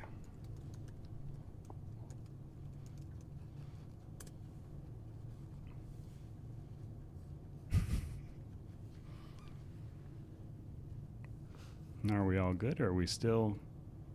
JW's just looking up on Board Game Geek. He's when looking Sorry came out. Trying to find out if our preview pages have launched yet. Sorry, continue. I'm ready. What year did Sorry come out? You wrote that down? I did, yes. Okay, good, good. All right, so from the top, what does the boy have before his mom has the answer? Nothing to do. Oh, unfortunately, it's the Nothing to Do Blues. Oh, no. I almost wrote that. I like that we're getting pedantic here. All right. How many does it only take? Two. Correct. You both get a point. What does the announcer tell you to do the next time your kids say they have the Nothing to Do Blues? Say sorry. Wow, yes, correct. And then what is the boy doing at the beginning of the ad before he's introduced to Sorry? I put eating. Tipping a cup. I'll give that to JC. He is staring into an empty glass, which technically he is tipping the cup. So yes. Both are weird activities to be trying to occupy yourself. In what year did Sorry come out? I put 83. JC? The year I was born. 94. No, unfortunately, 1929. What? One of our cultural institutions. All right. Sorry. All right. I guess it was on. Milton Bradley. We're on to game 6. All right. Hit and play. 94. Pay attention. Brave enough to fight dragons, to battle wicked monsters, to destroy the Sunstone. Introducing Dragon Strike. When Dragon Strike the video ends, Dragon Strike the game begins. Team up with friends to do battle, to defeat vicious monsters. Dragon Strike the video comes in Dragon Strike the game.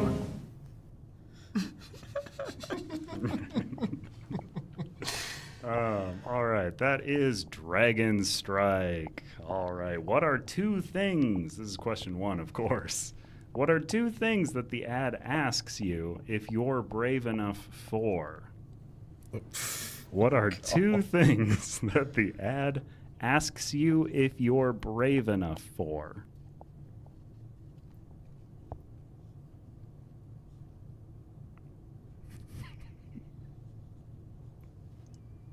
As a little hint, there are 3 things that the game asks you if you're brave enough for.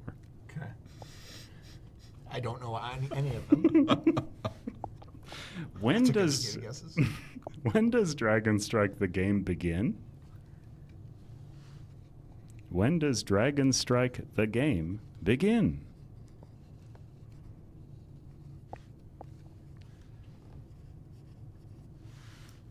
How much does Dragon Strike the game cost?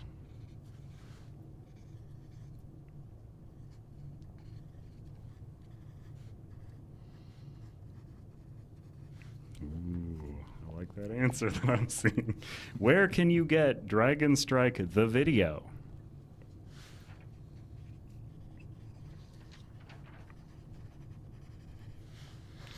And of course, a rare bonus question. What is the only die result rolled in this ad? Gosh. And then finally, what year did Dragon Strike the game come out?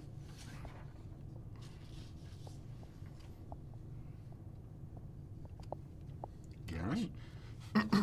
Are we feeling ready. good? I'm feeling good? Sure. What are 2 things that the ad asks you if you're brave enough for? I'll read them off here.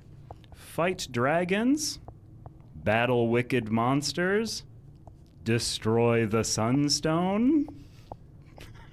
I put fighting dragons and defeating monsters. Unfortunately, we're caring about wicked monsters here.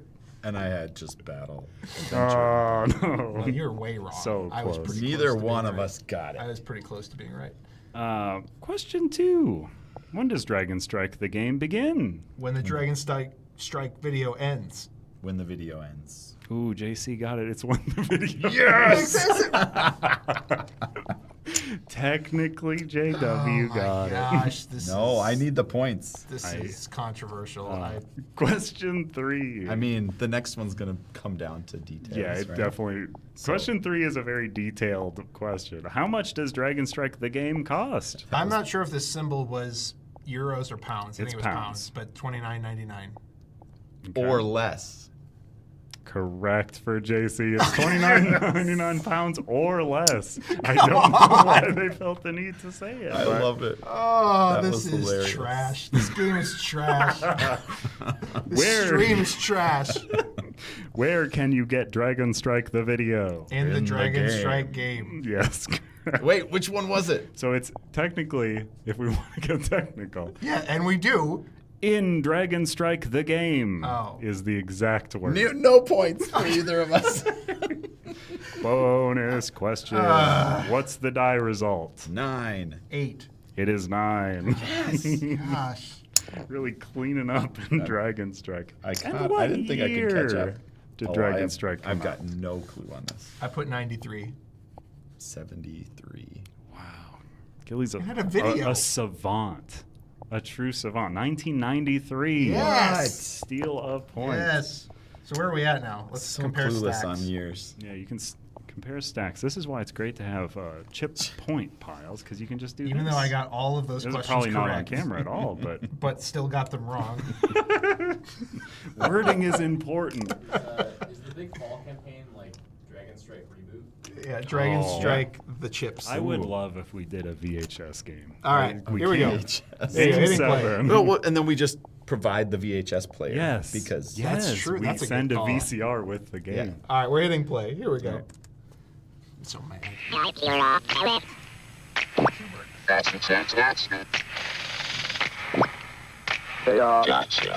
Cubert's the game that two can play. If you win the most pegs, you got it made. Pretend to be Cupid, it suits your mood. Or pretend to be Slick, the tricky dude. Jump in that pyramid up and down. Hit a nasty, ends around. The card game sold separately, that's a fact. So's a board game, that's a wrap. Cubert, new from Parker Brothers.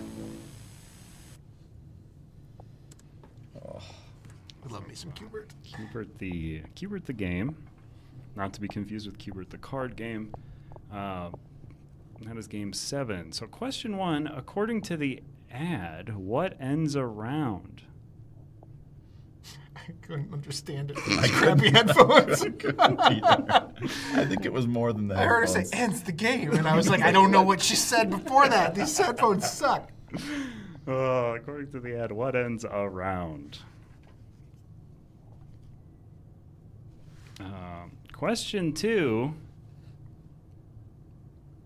Which of these Cubert enemies did not appear in the ad? I should word that as what? Name a Cubert enemy that did not appear in the ad is the correct wording here. Name a Cubert enemy that did not appear in the ad. You're not going to give Like, choices. what? Like any? I don't know what I have done here I because I wrote consider the myself answers an down. enemy of Cubert. Okay, good.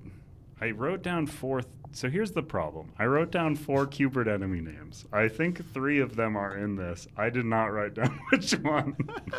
So you don't know the answer. Somebody in the chat, We'll if tell they you. happen to Let's know. just skip this question. Mine- Skip this question. Skip this Okay, question. Well, their fun names are Wrong Way, Coily, Shoebops, or Slick. Shoebops. Question 3. Sure. What happens if you win the most pegs?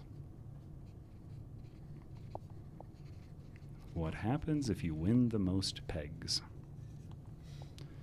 Question 4. What, in fact, is sold separately?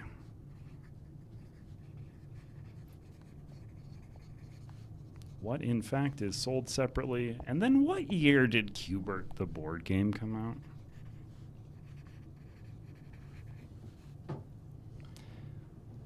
All right. All right. Question 1. According to the ad, what ends around? It was probably something about going out, but I put landing on a snake. That's close. Collecting the pegs. It's hitting a nasty. All right. So we're skipping question 2. What happens if you win the most pegs? you win the round. You win the game. Unfortunately, you've got it made. You've got it made. I want to have it made. What, in fact, is sold separately? Hubert the card game. The card game. The card game. Correct. And then what year did Hubert the board game come out? I said 85. 86. Ooh, 83. Dang it. 83. Okay. On to our final ad. Okay. Get excited. Let us know in the chat what your scores are going Let's into see. the final Let's see round. where You we're at are here. 1 up on I'm me. 1 up. Ooh. This is right down to the wire. To the wire. All right, we're hitting play. These two people don't know what they're in for. They're playing Obsession, a compelling game that combines the skill of backgammon and the luck of the dice. But be careful. Once you start playing, it's almost impossible to stop. So before you start, we warn you, Obsession is Now owe habit-forming. me $18 million. One more game. Double or nothing. Another of the Mindflex games from Ego.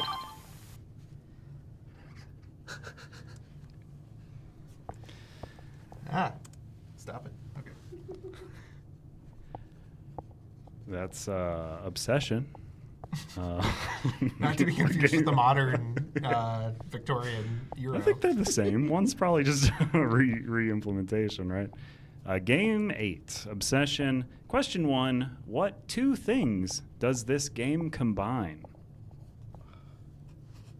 What 2 things does this game combine?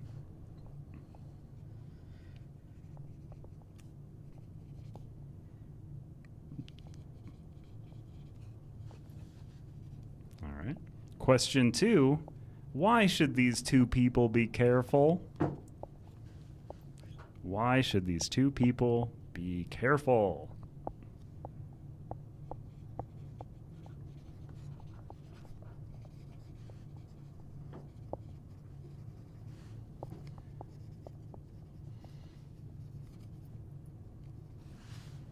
What indication is there that fall has arrived?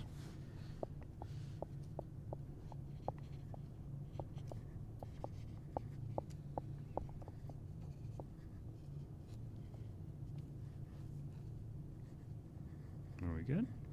We're still thinking. Question 4. Where does this Mindflex game come from? This company was made by Mindflex. The latest Mindflex game from blank. What is blank? And then finally, what year did Obsession come out? The one we watched the ad for, not the one Gilly was talking about.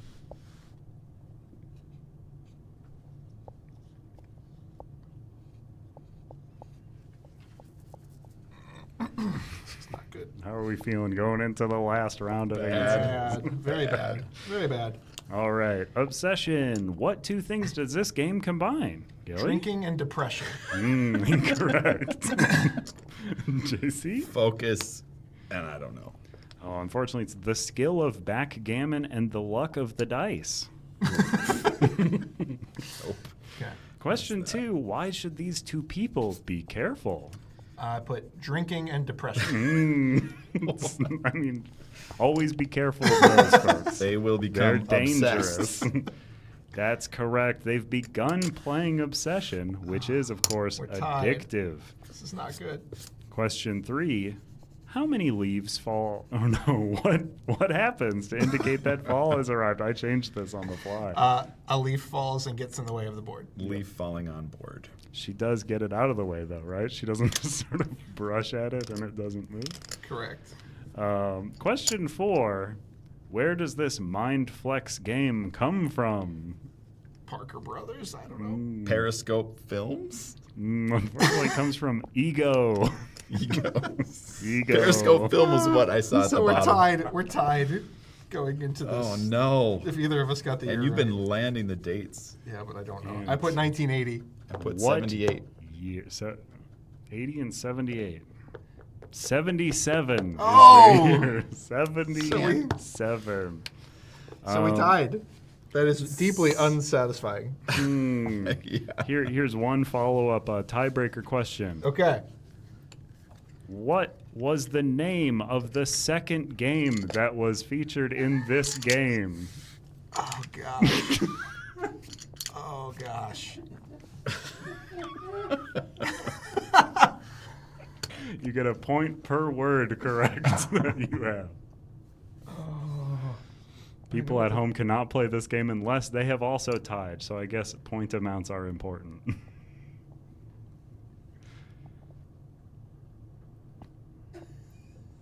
Oh, I remember the first one. I mean, it's right in front of us, but...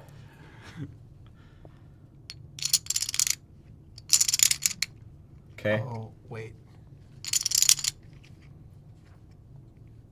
I can't remember. I'm blanking, and I don't want to draw it up. Let's hear your answers on the count of 3. 1, 2, 3. It from the Pit. Sorry. Oh, no. 0 points to either Gosh, party. what was it? Dungeon whatever. Dungeon Dice. Dungeon Dice. Dungeon Dice, right. Okay, so this one's a tie. How many points did the two of y'all's come out with? Just so the chat can know if they beat you at whatever we're calling this. 14. Old board game cozy game. 14 and 14. What did you get? Let us know. If you enjoyed this, let us know. Give the stream a like. Follow I had the 2 channel. points stolen. Check us out tomorrow. I'll let those two close it out. That was the game. Thanks for watching, everybody. Day 1 of CTG Week. We've got crazy sales going on online. We're going to have follow pages for Jump Masters and 20 Strong Awaken Realms Trilogy coming very, very, very soon. Again, hopefully in the next 24 hours.